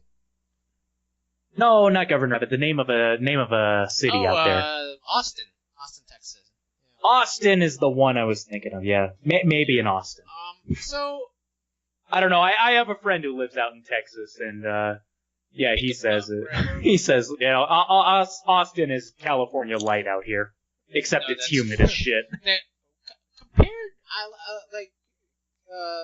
because these are the two largest states in terms of population in the United States, I can't help but compare the two when it comes to politics, economics, society. And what I've kind of noticed about Texans in comparison to Californians, I find Texans have greater pride in their state than do Californians with California. Have you met a lot of Texans? I can't say that I've met a lot, but I mean, in my experience, Texans have more pride in their state than most people have pride in the country as a whole. I mean, as a matter of fact, Texas used to be its own separate country. It was the Republic of Texas before it became the state of Texas. And there is actually a very strong sense of Texas culture within the state. When you think of Texas, you think of like cowboy hats, right? You think of the Alamo, San Antonio, what's it called? Like pickup trucks, F-150s, a kind of the Kennedy getting shot in the head. But that's not something to be proud about. I'm just saying it's notable. But when it comes to Californians, I've never really met anyone who has said that they are a proud Californian.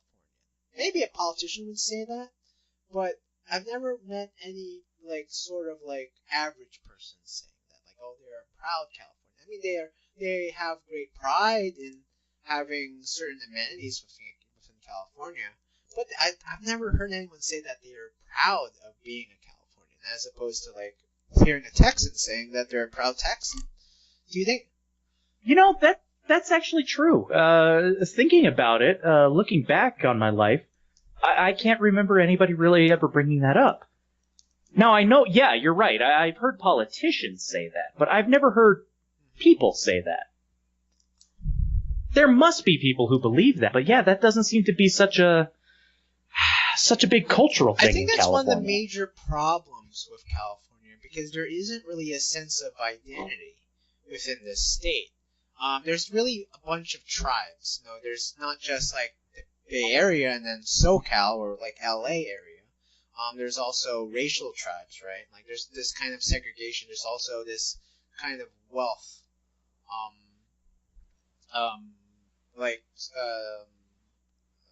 Well, the wealth gap exactly. more than anything else. So it feels like California is most definitely a state filled with different tribes, as opposed to like Texas, where I feel, despite the fact there can be a wealth gap, segregation within the state, a lot of people have a sense that Texas is their home, and they're very proud of what Texas has contributed to the country, and proud of being called a Texan. I think that's what some other people believe when they like live in New York or something, maybe. But I think New York and California probably have the same temperament. Where I think there's so many transients.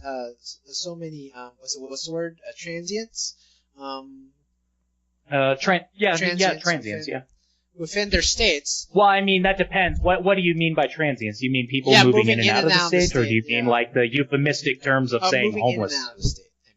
Yeah, so okay. Where like there's such a large group of people who haven't really been raised in the state, so I think a lot of some people's neighbors feel like that they don't have enough native Californians around them.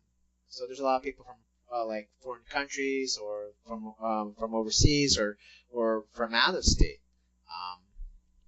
Just elsewhere in the country as well. So, yeah, I think California is poor in terms of its own culture, because especially in comparison with Texas, because I think Texas has it right. I think when you live in the state, you need to be proud of the state. You need to be proud of being called a resident of that state. I think Californians just don't have that sense of pride. Yeah, I think you're right about that. There's not necessarily a lot that they can hold on to that bind all together. Yeah, right. That's what it seems like. I think Colorado has that sense of pride as well. I mean, you've seen like bumper stickers with like "Proud Native Coloradan." They're kind of annoying, but I don't know if they're annoying. I mean, like just in terms of bumper stickers, that's a better sentiment than things I've also seen, which is like Meteor 2020. Okay.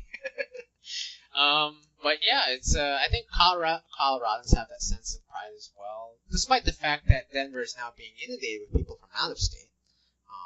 So Denver has kind of changed a lot within the past 10 years. So California is definitely lacking in the sense of what is a Californian. So that's my main problem with this state. Well, not my main problem, but definitely one of my main problems. That's why there's really no sense of cohesion in this state, I believe. Yeah, and that absolutely makes sense. I think that kind of stuff is really important in order to foster a proper community. I mean, hell, you just see that on the smallest microcosms possible. You got people who get together and celebrate pride in just living in a particular neighborhood, and that builds a sense of community on that very small level. I mean, it would take somebody smarter than me who's actually studied sociology to probably explain that phenomenon, but what it seems to me like is that human beings are just kind of tribalistic. We always have been. You need those kind of little tribal elements to kind of gather around. Exactly. I don't think that hurts anything in terms of like saying like, oh, well, everybody outside of our group is a piece of shit. That's not really how it works in a modern context. We're just kind of bridging the gap. You need a collective identity to have pride in, and then you can also, with a modern sense of things, it's open yourself up, and hey, other people can come in and share this identity. Yeah, I think it's a natural state of humans to try to find a group, right? It's a reason why the First Amendment in the Bill of Rights says that you have the right to assemble. You have the right to establish a group, to create a sort of organization. It's really part of the foundation of this country. You get to mix with whatever. You get to enjoy the privilege of being part of a group. I think that's how, as you said, that's how we were evolutionarily built. As a way to it was a survival skill for us to have a sense of groupness, for lack of a better term, so a sense of bonding. Yeah, absolutely. And I know a lot of people look at that as being outdated and something we should get beyond, and it's like, that's fine, I don't necessarily agree, but those kind of things are pretty goddamn strong. In many ways, I look at that as saying, like, well, humans shouldn't have an appendix. Well, that's also true, but we do. So, you're not going to change that by simply wanting it to change. No, you just got to make things work. We can still foster the sense of identity and community and whatnot, and just look at it as being more of an open community. It's not like those people over on the other side of the hill are those fucks who need to die, so let's all sharpen our swords and whatnot. That's what we used to do thousands of years ago. But hey, now those fucks over on the other side of the hill, we're going to play baseball with them. And the winner gets to be the better neighborhood. And we're all going to politely and friendly call each other assholes over the 4th of July barbecue. Yeah. Fuck you, and that we all attend. Exactly. And I see nothing wrong with that. I think it's all in good fun. It's like going to like a college football game, right? Like for you, it was like CU Boulder, maybe go to a CSU match or something like that. It's all part of the fun to tease each other and call each other names because we all want to have a sense of being part of a group and knowing that there's an opposition, someone that we can hate.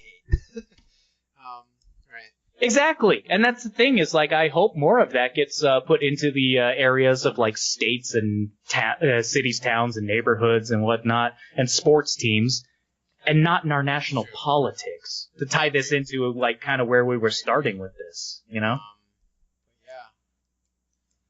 So, because I think in many ways, now that you brought it up, I think that might be a bit of the problem. Is it's kind of considered a bit politically incorrect to have like pride in your community in that sense. So where's it going to go? Well, everybody's still going to do it no matter what. It's just going to change the focus. So now it's pride in your politics, and then it's getting into the whole blood arena thing that we've got going on right now. Yeah, it's definitely a problem. Most definitely a problem. So yeah. Was there anything else in the news that we should discuss? Doubtless there is, but I mean, I think we've covered the big stuff. Obviously, President George W. Bush passing. Sorry, President George H.W. Bush passing. That was a big deal. And then, yeah, we talked about a bunch of the little things in there. Yeah, nothing immediately springs to mind that we should absolutely get into that we haven't covered yet. Yeah. There's nothing. I don't think there's anything really serious that we need to cover. I think right now. I think it was kind of a slow news week. I think to some degree, we've all been kind of inoculated by Trump's tweets, and so I don't think the media has covered much of like what Trump has said or whatnot. I think we're all kind of like somehow ignored much of the media, or at least the media has kind of ignored what Trump has been tweeting. So it's been a slow news week, I believe. But there was that one earthquake in Alaska. So yeah. Oh my God, crazy. You're right. The Alaskan earthquake. That was the devastation out there is pretty nuts. Yeah, I was surprised. I didn't know Alaska had earthquakes, but I guess when you look at the map of the Ring of Fire, Alaska is they're on it. You always think of California getting the earthquakes. Well, that's where, for the short-term historical memory, most of them have hit in this country. So, have you ever experienced an earthquake? Oh yeah, of course. True. I lived in California. Never experienced a big one. Not a really intense one. But of course. I've been through a couple of earthquakes. They're mostly along the lines of something that's just, hey, everything's shaking. All right, I'm going back to bed. I think most buildings in California are fairly well built. I think so long as like the roof doesn't cave in, I think you're absolutely fine, and you're not like next to like a rack of knives or anything. That's true. It's also been that I was never in anything big. I think anything I've ever gone through was like in the 4s or something on the Richter scale, and that scale is exponential. So the Alaska quake was, correct me if I'm wrong here, 7.5? 7.5 or 7.0, somewhere within that region. Yeah, within the 7. So I mean that was pretty goddamn big. That was devastating. The Northridge quake, which I wasn't in California for, that was the last really big earthquake in California in the early 90s. That was like a 6.7, I think it was. So Alaska got hit much harder. No, that's a shame. I think it was Anchorage, Alaska that got hit. Is that right, or Juneau? Mostly Anchorage, yeah. I would love to visit Anchorage. I've long since had an idea for something I'd like to do, kind of like a bucket list idea. I'd one day like to take a drive through Alaska, like starting in the south from Anchorage and following whatever roads actually exist all the way up to the northern points in the Arctic area. I think you won't be able to reach Juneau. Apparently, that's the only capital within the United States that's unreachable by road because there's no road network that connects to that city. You have to use a boat in order to get to Juneau, Alaska. Ah, okay. But as for Anchorage, you can definitely like drive there. Well, Anchorage certainly. But there was one I was thinking of driving from Anchorage to. I'm trying to remember off the top of my head. What was it? I want to say Barrow, Alaska. Yeah, I know what you're talking about. That's the most northern part of the United States, the most northern city of the United States. Yes. For some reason, I'm trying to look it up here. Oh, okay. Yes, it is Barrow. I don't know why. I know that it used to be called Barrow. I'm pulling it up on Google Maps right now, and they're giving it its traditional native name of, I can't even pronounce this, so I apologize in advance. Utqiagvik. Gesundheit. Yeah, exactly. Originally an Inuit city. But Barrow, Alaska, the most northern United States city, right there on the Beaufort Sea. And I've looked it up before. There is technically, you could technically drive by road all the way from Anchorage up to Barrow. Wow, that sounds like a very precarious adventure if it's winter. Yeah, maybe I'm wrong about that because I'm looking on the map again, and maybe I'm wrong because I'm seeing just a ridiculous amount of fucking lakes in that area. So I don't know.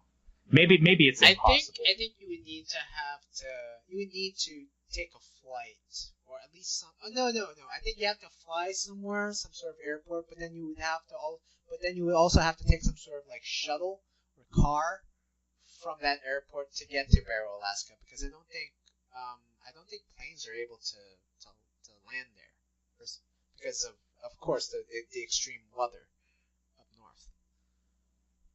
Yeah. I'm trying to look that up. I swear, I'm trying to look it up. I know I've looked it up in the past. There's an airport. I might, maybe I'm thinking of something else. That whatever. Well, in any event, I mean, there would have to be, because Barrow is not just something that's just technically there. I mean, it is a big deal in terms of the oil industry. And they would need airports in order to get freight from. Oh, just supplies in and out. I mean, I've from what I understand, I mean, just going to the grocery store and say you wanted to buy like a cheap frozen pizza. Something that might cost like $1 anywhere else, they're like $20 up there. Oh yeah, because it is direct airplane freight to get there. I saw that. That's kind of funny. You can Instagram your pizza. Hey guys, I am eating the most expensive pizza in the country. It cost me $30. Because Lord knows I'm all about the Twitter. Waving my dick to everybody. Jesus Christ. Now you say that. Okay, well, yeah, that's definitely a good, city to put on your bucket list, Barrow, Alaska. Just for the kicks of it, just say like, yeah, I just reached a city that was just a couple of miles away from the North Pole. Yeah, that's awesome. Yeah, it'd be a hell of a thing to talk about. Pretty awesome. Plus, it's interesting to think about. You know, people talk about traveling all over the world and whatnot. Well, hey, there's an extreme destination to travel to that's still within the United States. Yeah, we definitely have to mention that the United States is a huge country. Absolutely huge. Like, with... Fuck huge. Yeah, I think we had this conversation before. Where we were comparing... We have, but I don't know if we were recording it. But yeah, we were comparing Europe to the landmass of the United States. And apparently, if you superimpose Europe onto mainland U.S., the U.S. would easily swallow it. Like, it would just easily cover Europe.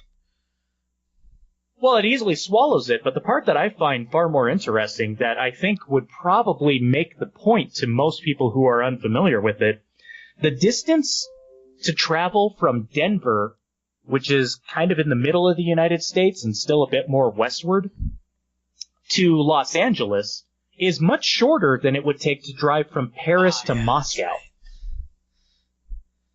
That's right, yeah. Yeah, it is a shorter journey to travel from Paris to Moscow than it is from Denver to LA. That's just crazy. That's just so crazy.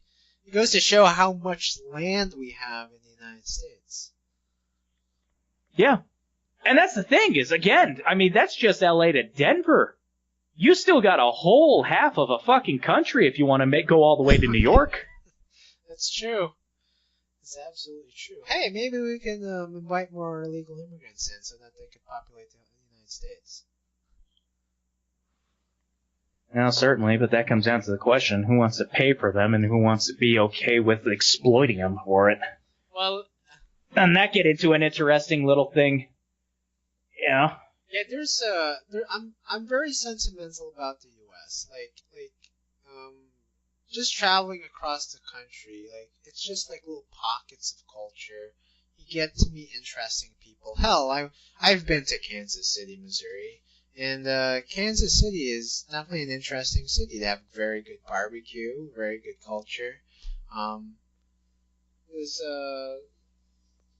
I think a lot of Americans need to just travel out of state. I find kind of funny that there's a certain portion of Californians who've never ventured out of state, and yet California prides itself in being like very open-minded, right? Well, it's interesting that a lot of people want to say, like, you should be well-traveled in terms of the world. Mhm. Like, you should travel all over the world and whatnot. And to be perfectly honest, I really think that it's impressive if you're well-traveled within the United States. Yes, it's still all one United States. It's still all a large United States culture. But the culture varies immensely from state to state, from locale to locale. I mean, you have Nevada, which hosts Sin City, Las Vegas, and then just right across the border, you have one of the most conservative states in the U.S., Salt Lake, Utah, the home of the Mormons. So it's just like a complete 180 from one place where you can easily fornicate to one where you can fornicate, but then you get shamed by Mormons. And you can't have a Coke afterwards. Oh, yeah. Yeah, exactly. Have you been to Salt Lake City before? I've been there. I actually haven't. Most of the time when I'm making the drive cross country between California and Colorado, which I do quite often, the path I take is going down more through Vegas. So I always make the turn south. It's turning north on the road that I take to get up to Salt Lake City. So I've never really been through Salt Lake City. Yeah, Salt Lake City. It's a city, but it's fairly vacant compared to what we know. Like you living in Denver and having come from Orange County. I'm sorry. You keep trying to put that on me, man. I apologize. You smug Bay City area fuck. But it's but yeah, Salt Lake City is it's a very small town. It's smaller than Denver. But it's a nice little clean city. So it has a different feel. You can definitely feel that is a absolutely. City, especially with the Mormon Tabernacle at the center of the metropolitan area. They've got the main temple in there, don't they? It's basically the American version of Vatican City. It really is. Yeah, absolutely. I mean, let's face it, Mormonism, no matter what you can say, is like the quintessential American religion. It's quintessential American. It's American religion. I wouldn't mind having Americans convert to Mormonism. I find them actually quite sweet and charming. To some extent, very naive. Any Mormon I've ever known is really nice. I mean, to the extent where, honestly, this probably says more about me. I wonder what they're hiding, because I just don't necessarily buy it. That's true. And that's one of those things where I have to figure, like, maybe I'm just a cunt. Because I figure there must be some ulterior motive to being polite. Mormons are very nice people, and they go through a rite of passage where they have to travel overseas at times. They some of them actually. Oh, they all go on their missionary work. Yeah. I think it is a valid concern to think that there is some sort of ulterior motive behind Mormonism. But that kind of reminds me of that episode of South Park in which Stan befriends a Mormon kid who just recently moved from Utah or something. And Stan explores Mormon culture, and the Mormon kid's family tells the story of Joseph Smith and Brigham Young, and Stan just says, like, this is stupid. Like, you just believe in this mythological shit. This doesn't make any sense. Why would Joseph Smith do this? Why would Joseph Smith do that? Why would the early Mormons do this? And why the hell would Jesus Christ be an American or some sort of something like that? And basically at the end of the episode, the Mormon kid confronts Stan and says, I know that my religion may sound shit to you, but it makes me a nice person, and I have a nice family. So go fuck yourself. Yeah. It's a great episode. Yeah, I love it. And then everybody's looking at him, is like, dude, that's cool. It's cool, yeah. Or it was Cartman who said yeah. that, something like that. Yeah. You know, it's. I think all religions. I don't think we necessarily applies to just like Mormonism. Like, all religions have like. They all sound like ominous, right?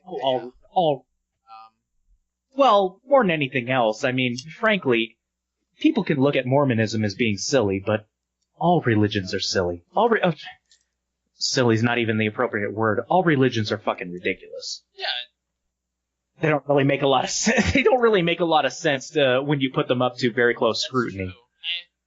But fuck it, man. I mean, the important thing is that you look at it and just, does it make you a better person? Does it make you, a nice, pleasant person to have that kind of framework in your life?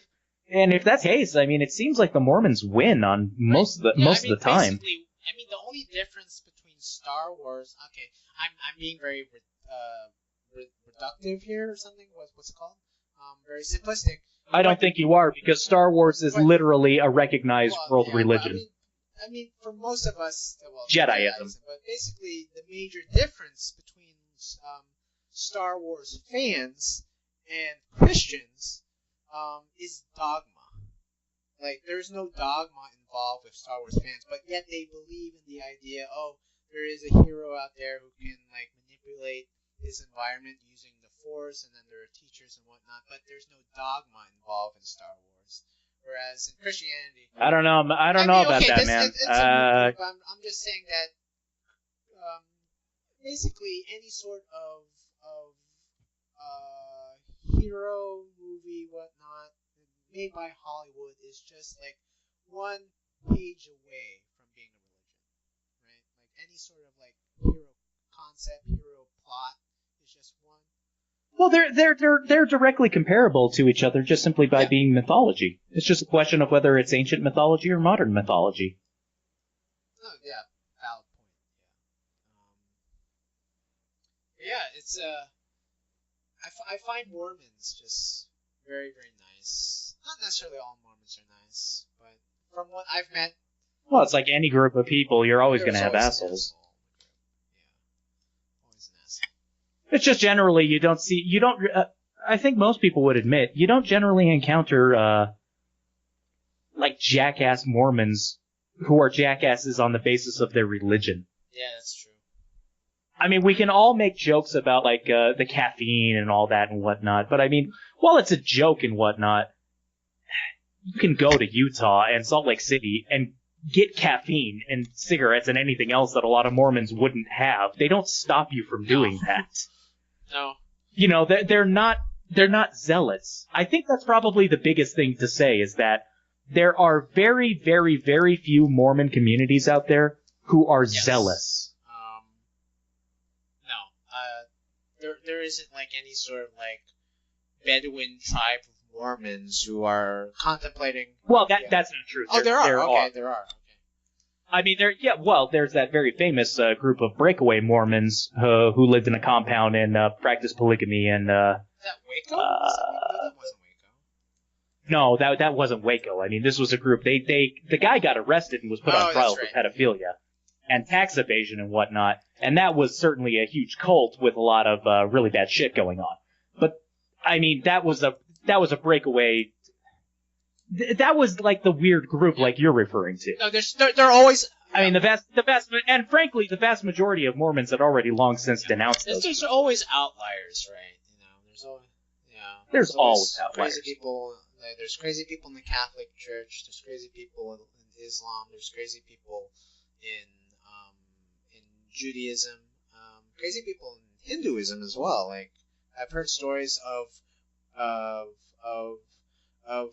women being slaughtered based on like rituals or because they dishonored someone based on their religious beliefs or something, or they got raped or something like that. And there's also crazies in Japan as well. There was that one Buddhist sect, actually. Not Buddhist. You're talking about the Tamil Oh, Tigers, yeah, I think, right? Tamil Tigers, I think. Were they Buddhists? That's hard to know. Let me see here. From what I can see, the Tamil Tigers are probably more Hindu than they are Buddhist. It's not the Tamil Tigers. It's the let me see here. Japan terrorist attack. Oh, that cult then, you mean? The Sarin attack? Yeah, it was conducted by... Oh, I can't remember his name. It was a doomsday cult. I mean, I don't know. Shoko Asahara. Yeah, he was the ringleader. Yeah. And what was the name of his group? Ayum Shirikyo.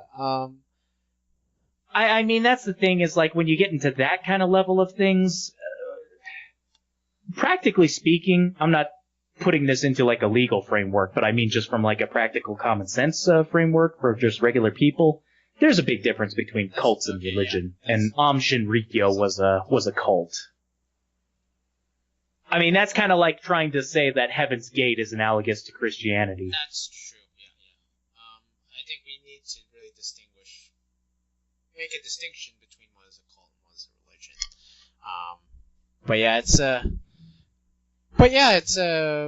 There's always crazies in every single religion. But I find Mormons far more endearing because there's no other religion that I feel that would have put an advert in the playbill of a musical that made fun of them. And that's what happened. Yeah, it's like, exactly. oh, now have you seen the musical? Now learn more about the religion. That's I'm paraphrasing, but that's what the advert said in the playbill for the Book of Mormon.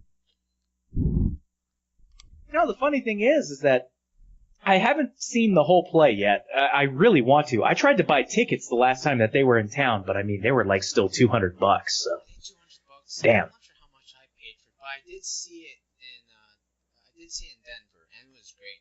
It was yeah, great. It was a great musical. I really want to see it at some point. But I mean, still, my understanding, and especially from having listened to all the songs, it's funny. Yeah, it makes fun of them quite a bit, but at the same time, my understanding is that the play is actually very kind of pro-Mormon in many ways. It's kind of an extension of that South Park movie where they make fun of the absurdity of Mormon religion and being a Mormon, but it doesn't necessarily disparage Mormonism. It's just kind of It's fun. Actually like what they believe is absurd, but the people themselves are pretty goddamn nice. Why would you change that? That's what they're saying. So it's a good what's the word I'm thinking? Like it's a good lesson learned during the music. It's basically what's the word I'm looking for when you learn a lesson when you after hearing the story. Boy, I'm trying to think. That's basically the lesson of the story. It's the moral story of the Book of the moral of the story. Yeah.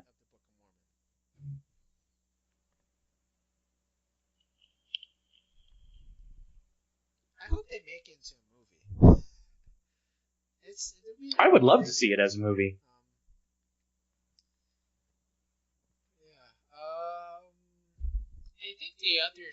I think the one religion that I find the most one of the religions that I find the most ominous, because there are definitely some religions that I find fairly threatening at times, but there's one American religion that I find fairly strange, which is Scientology. Of course. I'm not sure what really is the appeal of Scientology.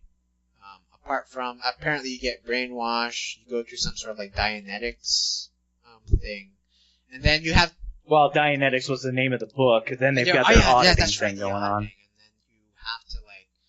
basically once you get audited, and then once you become a member of Scientology, there's a certain portion of your salary that needs to go into that needs to be donated to the organization. So Yeah, Scientology is, well, hell, nobody needs to have Scientology explained to them. That's we went from the nice side of quintessential American religions that are just very pleasant to here's the evil shit. I just feel it's like it's a religion for the 1%. Because from what I've seen, it's only like rich Hollywood elites who go into Scientology. That's my understanding. Well, it's a lot of people who go into it, but it's only rich Hollywood elites who get any kind of a benefit from it. The rest of the people end up signing up for billion-year contracts on the Sea Org and are treated as slaves. So, and nobody has to take my word for it. Just Google Sea Org. You'll find a dozen first-person accounts of it, people describing exactly what it was like. So, well, I haven't seen that. I haven't seen that documentary yet about Scientology, so I don't really know much about it, but there's just something unappealing about Scientology. There's something They're evil. Yeah. There's no other really way to describe it. They're evil. Hey, Scientology member listening to this podcast, change your minds. Well, honestly, yeah. Yeah, I don't really understand the appeal of this religion at all. I mean, I hate those change our mind things most of the time. Those come across as like just being a smug cunt about shit. I mean, basically, that should be the default standpoint. You shouldn't have to put out there that your mind is open to being changed and whatnot. That's just how everybody should exist on a day-to-day basis. But in the case of Scientology, yeah, everything I've ever heard about them just reinforces that shit. Maybe as some sort of investigative reporting for Californian Expats Anonymous, one of us should actually go through the auditing process. You know, it's funny. I actually got the chance. I would have had the chance a couple of times. In Boulder, in particular, when I lived in Boulder, there was a Scientology center on the Pearl Street Mall. Oh, okay. Mall. And there would sometimes be a guy standing outside who was offering free auditing sessions. He actually had the e-meter and whatnot set up on a table. I never saw a single person walk up and accept it. But I was always curious, like, do I feel like enough of a cunt to just do this? I think what Scientology is kind of... I think a good analogy for Scientology is like the Nigerian, like, prince scam. Like, I think they understand that most people believe that what they're selling is absolutely like bullshit, but they're hoping that there's that 1% who listens, who believes in all that shit, right? So yeah. when you how an email from a quote unquote Nigerian prince, where there's actually they intentionally put in grammatical errors to filter out the smart people who can read that, oh, this is absolutely bullshit because it reads wrong, from the people who are oblivious to those grammatical errors and who believe every word that quote unquote Nigerian prince is writing about. Yeah. So I'm assuming that when you were in Boulder, you also saw a lot of Hare Krishna people as well. Not in Boulder, no. I've seen a couple, like once or twice, going through the Denver International Airport. And I know there's a stereotype that they'd be at the airport, but I mean, yeah. I've always wanted to accept an invite from like a Hare Krishna, because apparently they invite you to some like get together, and all you do is like you eat like vegetarian dishes, and then they just give out books and something like that. It's all free. No, that sounds nice enough. I couldn't judge anything about the Hare Krishnas. I know basically nothing about them, so I couldn't judge one way or the other. I will say that if it's eating a lot of vegetarian dishes, then it's probably not the kind of religion for me. How about an all meat Hare Krishna religion? Well, hell, I'd be down for that.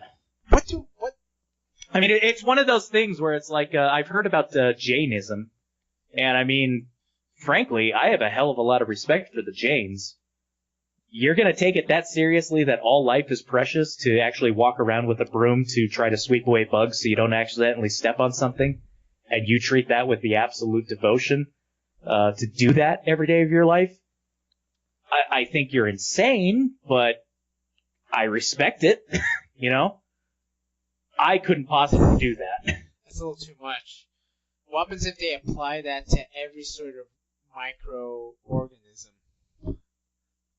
I think they've actually had to do something about that in recent years to actually come to a religious advisory on that fact, possibly microorganism.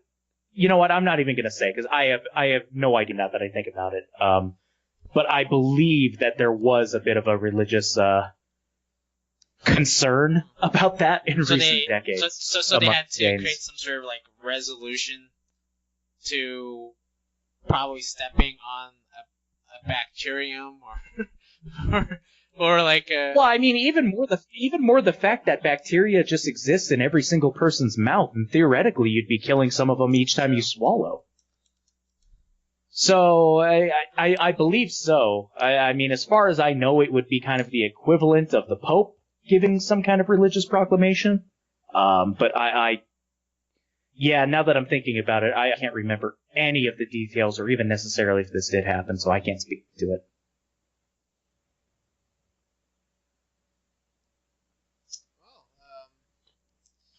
How the hell did we go from George H.W. Bush to religion?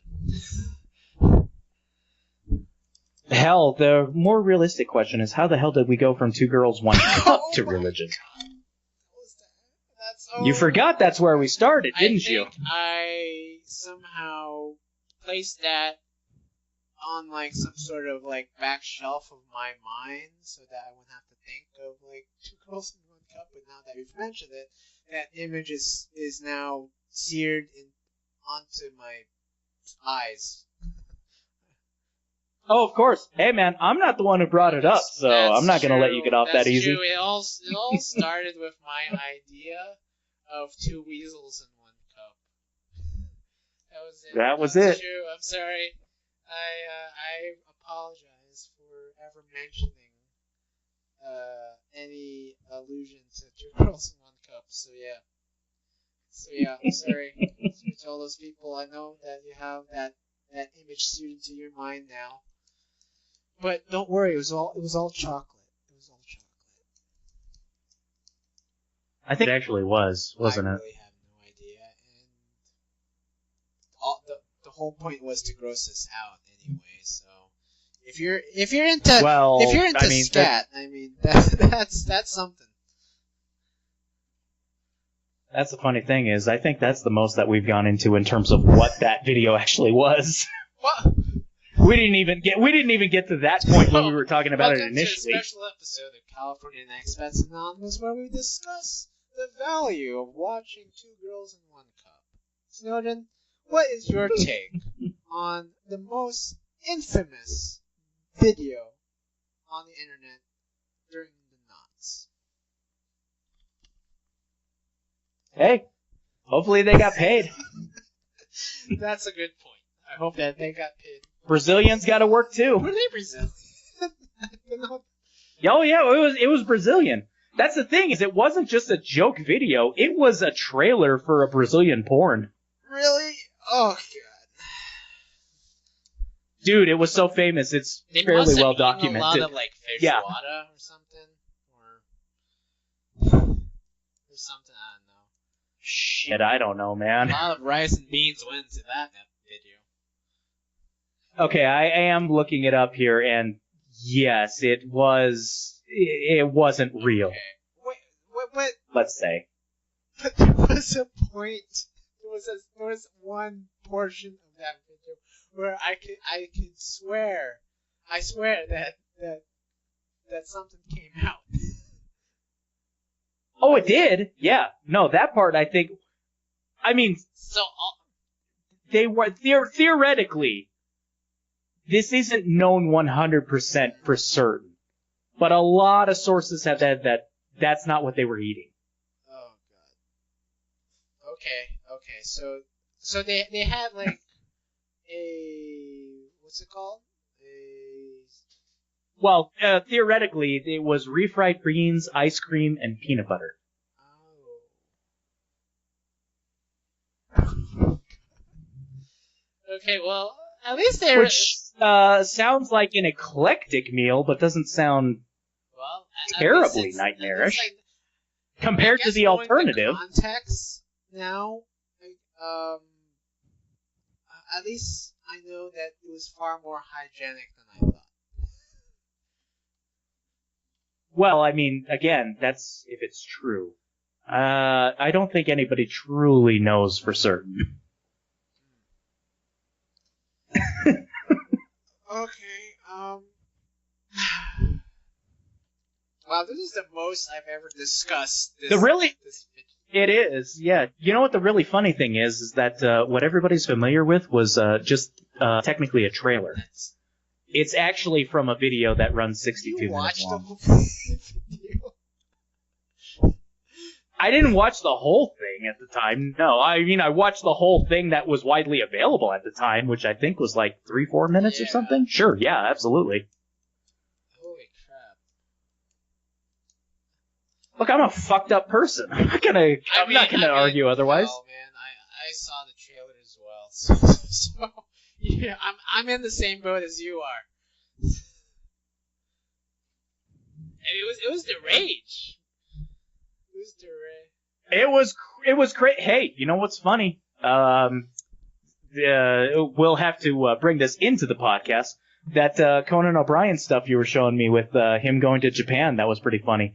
Conan O'Brien, back when this was a big deal, he had a whole joke when Andy Richter was still on his show. One guy, 2 bowls. Of Andy Richter eating like 2 bowls of cereal or something like that. I think what's kind of interesting is that 2 Girls in 1 Cup really initiated the concept of a reaction video. Reaction videos are much the norm now, right? I mean, like seeing a trailer or seeing this, oh my god, or like that. I think. Holy. Yes, you're right. Sorry, continue. But wow. The reaction videos to 2 Girls on 1 Cup were really unique. Like there was nothing like that before. I think on YouTube, at least from what I've seen. No, you're right. This is what... You're blowing my mind, because for the longest time I've wondered how that genre could possibly exist.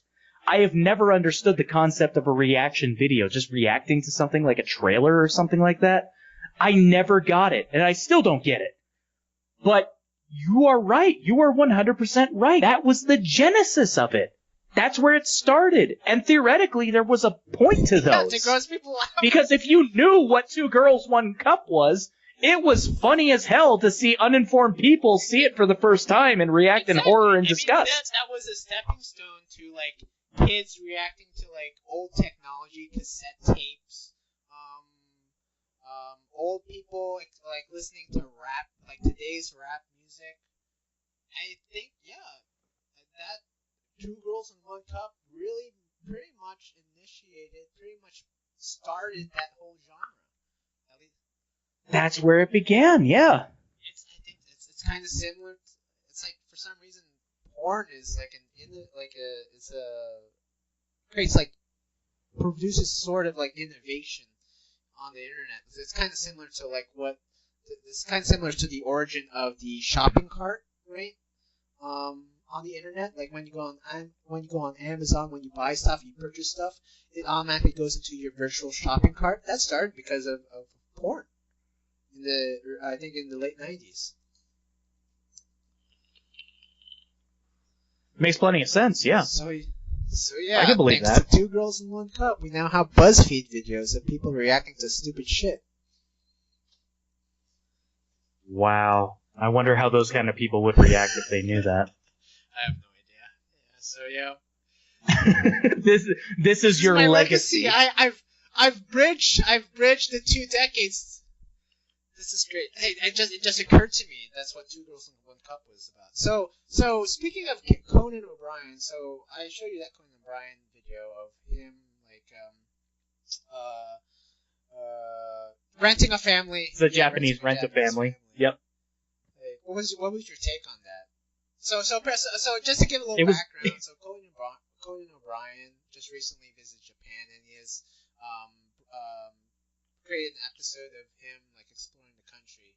And there's one segment in which this is true, he rents a Japanese family. So he rents a pretend wife, a pretend daughter, and a pretend dad. So what was your reaction to that video? It was hilarious. I don't really have much more of a reaction to it, to be perfectly honest. It was just funny as hell. The part that I loved is that he was really on board with the entire joke of the daughter not understanding English at all, and it having to be explained to her that, oh, he's a comedian, so when he says something, he wants you to laugh. And then he follows up with, like, she's gonna just laugh at anything I say then. So if I say, I just got cancer and I only have 3 months to live, and she starts laughing. And he's like, yep, I knew it. Yeah. What happens if I don't understand him? No, just laugh. You are my favorite son. I am sorry for yelling at you about the creamed corn in the 1970s. Oh yeah, you are my number one son. Yeah. Hug. Yeah, thanks, Dad. I think it's really one of those zany things that you can do in Japan. Like you can literally rent friends because there's a large amount of people in Japan who are very lonely, and because of the culture, because there's a certain level of aloofness that one has in Japanese culture. Like a lot of people are very lonely. Like it's like a lot of people are very shy, and so. I've seen an episode, I think on CNN or something, where this guy basically rents a friend or a couple of friends, and he goes to his mom and says, "Hey, I have friends," and that's one of the saddest things I've ever seen in my life. Really? Oh yeah, absolutely. And to rent a family, my God. I mean, I can understand if you're like.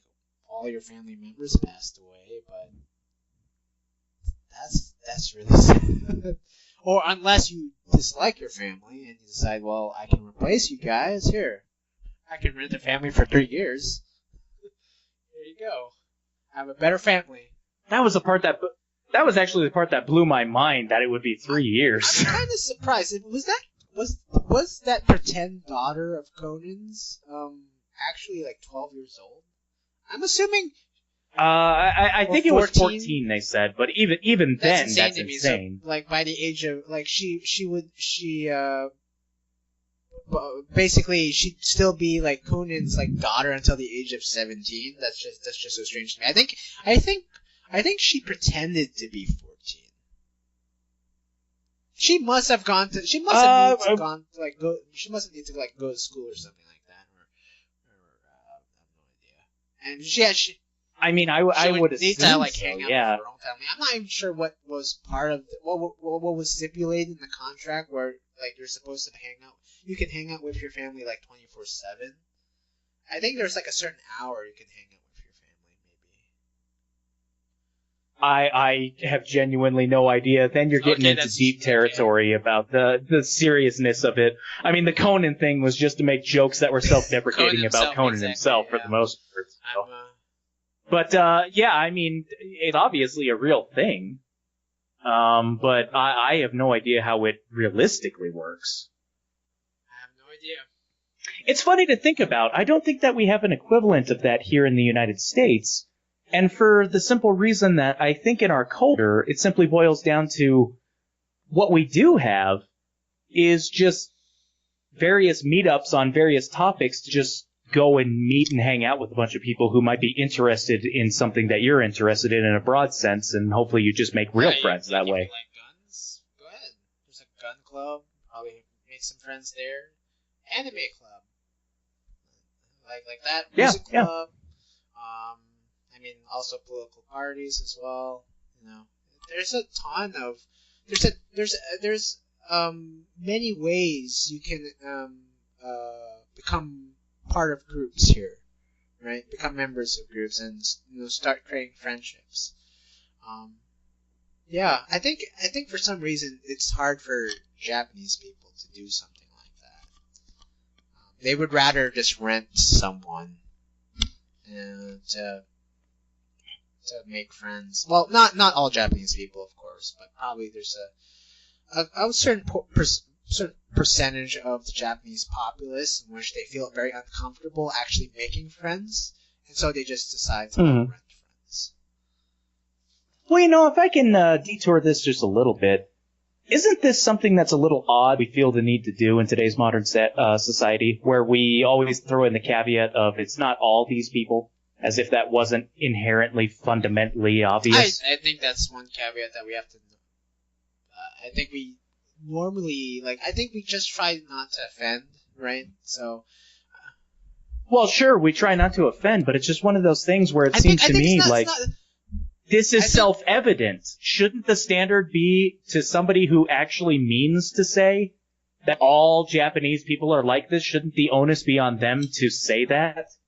Whereas the vast majority of everybody on the planet would say, it's obvious I'm talking about a subset of people. I don't need to really define the fact that I'm not talking about everybody in this group. Maybe. I think it's fine to just state that there is a subset. Just to make it very clear, because at times things can be misconstrued, right? Just saying, in general, these people do this, these people do A, so you expect B. But I don't think there's any sort of flaw in just saying that there is a subset, but it is kind of annoying. I do agree with that. It should be assumed already that you are discussing a subset of a certain group. It's just one of those things. I bring it up mainly because everybody always says that exact same thing when discussing subsets of people. So at some point, it's so common and ubiquitous that it goes without saying. Yeah, that's true. But it's good to be very clear about your statements, to just explicate what you're trying to say. I don't know. It's a moot point. No, it's fair enough. It's fair enough. I'll just say that I try to live my life when I feel like it's obvious I'm only talking about a subset. I won't say anything unless somebody tries to call me out on it. And I have done that before. It's then somebody follows up and asking, why do you think that about this whole group of people? Well, I obviously don't. I thought that was clear. Yeah, some people just don't get the memo. So, I mean, I think it's really kind of like insurance. I think in this day and age, especially where political correctness has gone too far, it's really as a sort of insurance. It shouldn't be, but it has become some sort of insurance that you're not trying to stereotype, where you're trying to say that there is a subset, and then we have to describe them differently from the larger group. So it's a way for it's really insurance for us to to some extent it's really some sort of insurance of saying I am not a racist. So yeah. Mm-hmm. But yeah. So is there anything else that was in the news that I think this podcast has gone on for 4 hours. Oh, Jesus, has no it? idea what time is it. No, it's been going on for 2:42. Technically, it's shorter than our previous one. Okay, I see. Okay, that's great. I'll be surprised if anyone actually listens to this whole podcast. Well, I mean, you and I will. Yeah, that's true. That counts for something. But, Hey, man, we're just we're just logs cast adrift in the sea of the internet. What are you gonna do? Did you just say stoned? Or did you stick? I said stones, and that's when I corrected myself and realized they're not gonna float. So logs. Yeah, that's right. Look, as you recall, I do these shows drinking stuff out of a beer stein of hard liquor. Like so, right now we're kind of like this is kind of like jazz. Everything's kind of impromptu. We don't even like place an agenda. We don't even write an agenda for these freaking episodes. So it's like. Jesus, no! You and I, we don't even discuss what the hell we're going to talk about beforehand. Yeah. It's just we know that we're going to say hi. I'm Bernie, and hi, I'm Snowden, and then it's just off to the races. Yeah, exactly. Most news sources are talking about Bush. That's pretty much it. So yeah. Kind of a slow news week, but there was news nonetheless. Is there any sort of obscure news that you've like read like on some sort of forum or anything that we could cover, that piques your interest, that you could explain, that we could probably elaborate? I mean, yeah, there is plenty of obscure news out there, but it's mostly internet shit. Okay, just pick one there's bullshit. How much have you heard about the thought audit? I have no idea what that is. Do you even know what a thought is? No. Okay, that's internet slang for THOT. That hoe over there. And there's an apparently the idea is that a lot of girls who might be flashing their tits and whatnot for donations are not reporting their income to the IRS when they're doing this stuff on Twitch streams and so on and so forth. That's a concern? I don't know, man. Like, you asked me for obscure news. I don't even know this much about it, but I mean, that's something that's come up a lot in the last week that I've been hearing about it. There's too many, like, thoughts who are underreporting their income per year. That's apparently it. Okay. I mean, I think that's what a lot of waiters do. I mean, as far as I know, the bigger concern would be, like, is there somebody donating to a woman to show him show him her tits, and she doesn't show him her tits? Well, that's a problem. That's fraud. But apparently these guys are getting to see tits, and now people are getting upset that they're not reporting their income to the IRS. I fall in the camp of I don't give a shit. A service was paid for. So they're showing their tits. Where? Online? Apparently, yeah, like Twitch and gaming streams and that kind of thing. That's apparently mostly to show off their tits. Oh yeah, it's a cam whoring thing. So they're trying to validate that a tit had been transactioned. So there was an exchange of tit to money. Dude, this may be the problem is that I know of it happening. I couldn't tell you any of the details.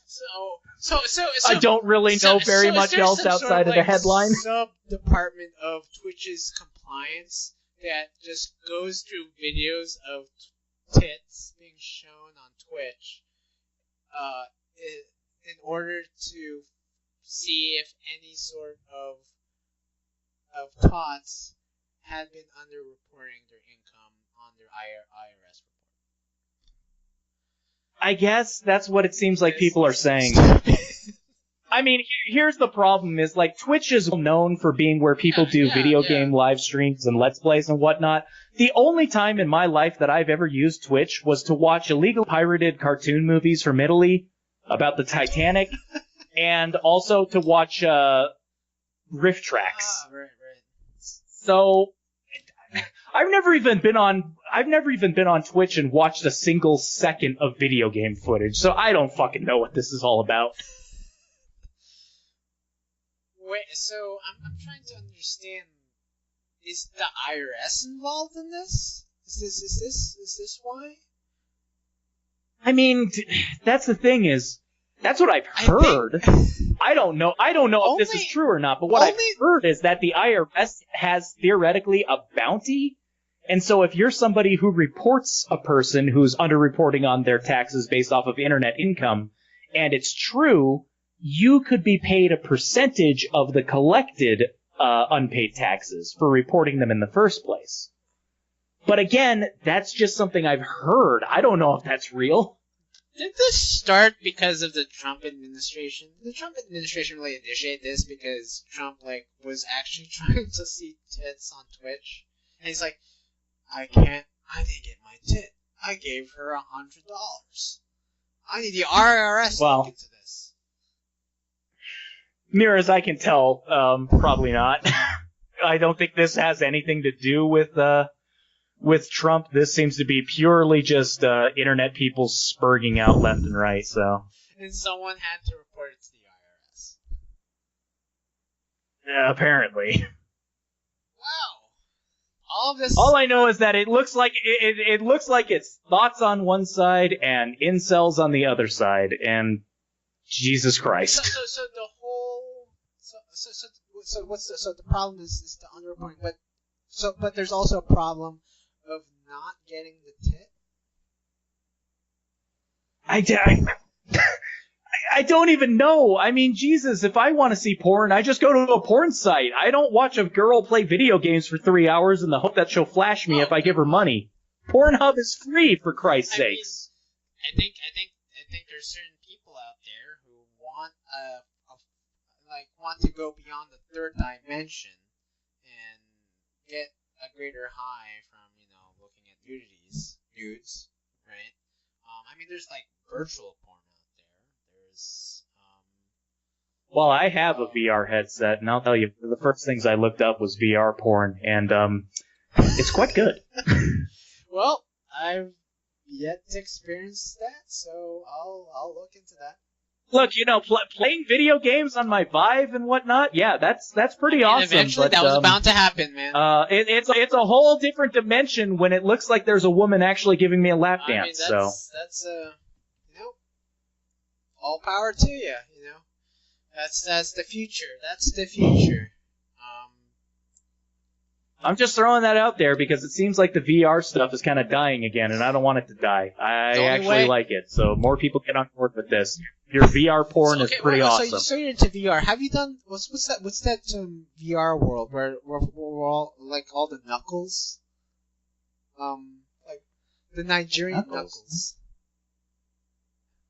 So there's apparently some sort of VR landscape that you can participate. So you pick an avatar.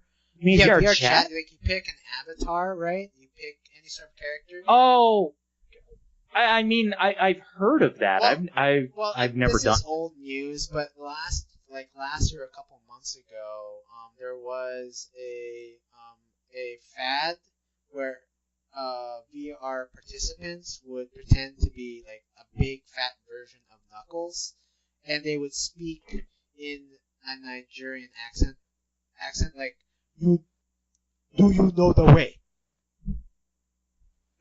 Seriously, look this up. Go on YouTube, Nigerian Knuckles. That sounds kind of funny. Do you know the way? You are a brother. You are a brother. And that's what they would say. All these Knuckles. Holy Christ. I started typing that in, and Nigerian gives me the usual Google suggestions. The moment I put in a K, Knuckles is the first thing that was suggested. Sorry to all the Nigerians out there. Ugandan Knuckles. Ugandan Knuckles. Oh, okay, yeah, now it comes out to Ugandan Knuckles now that I'm looking at the results, but okay, the funny thing here is that the images I'm seeing, I've seen those images before. I didn't know this was a It VR is a VR thing. I just thought it was just a Sonic thing, and Sonic has been just a recurring well of memes for like 30 years, so. It's the main phrases from Ugandan Knuckles. Do you know the way? And I think it's you are a Buddha.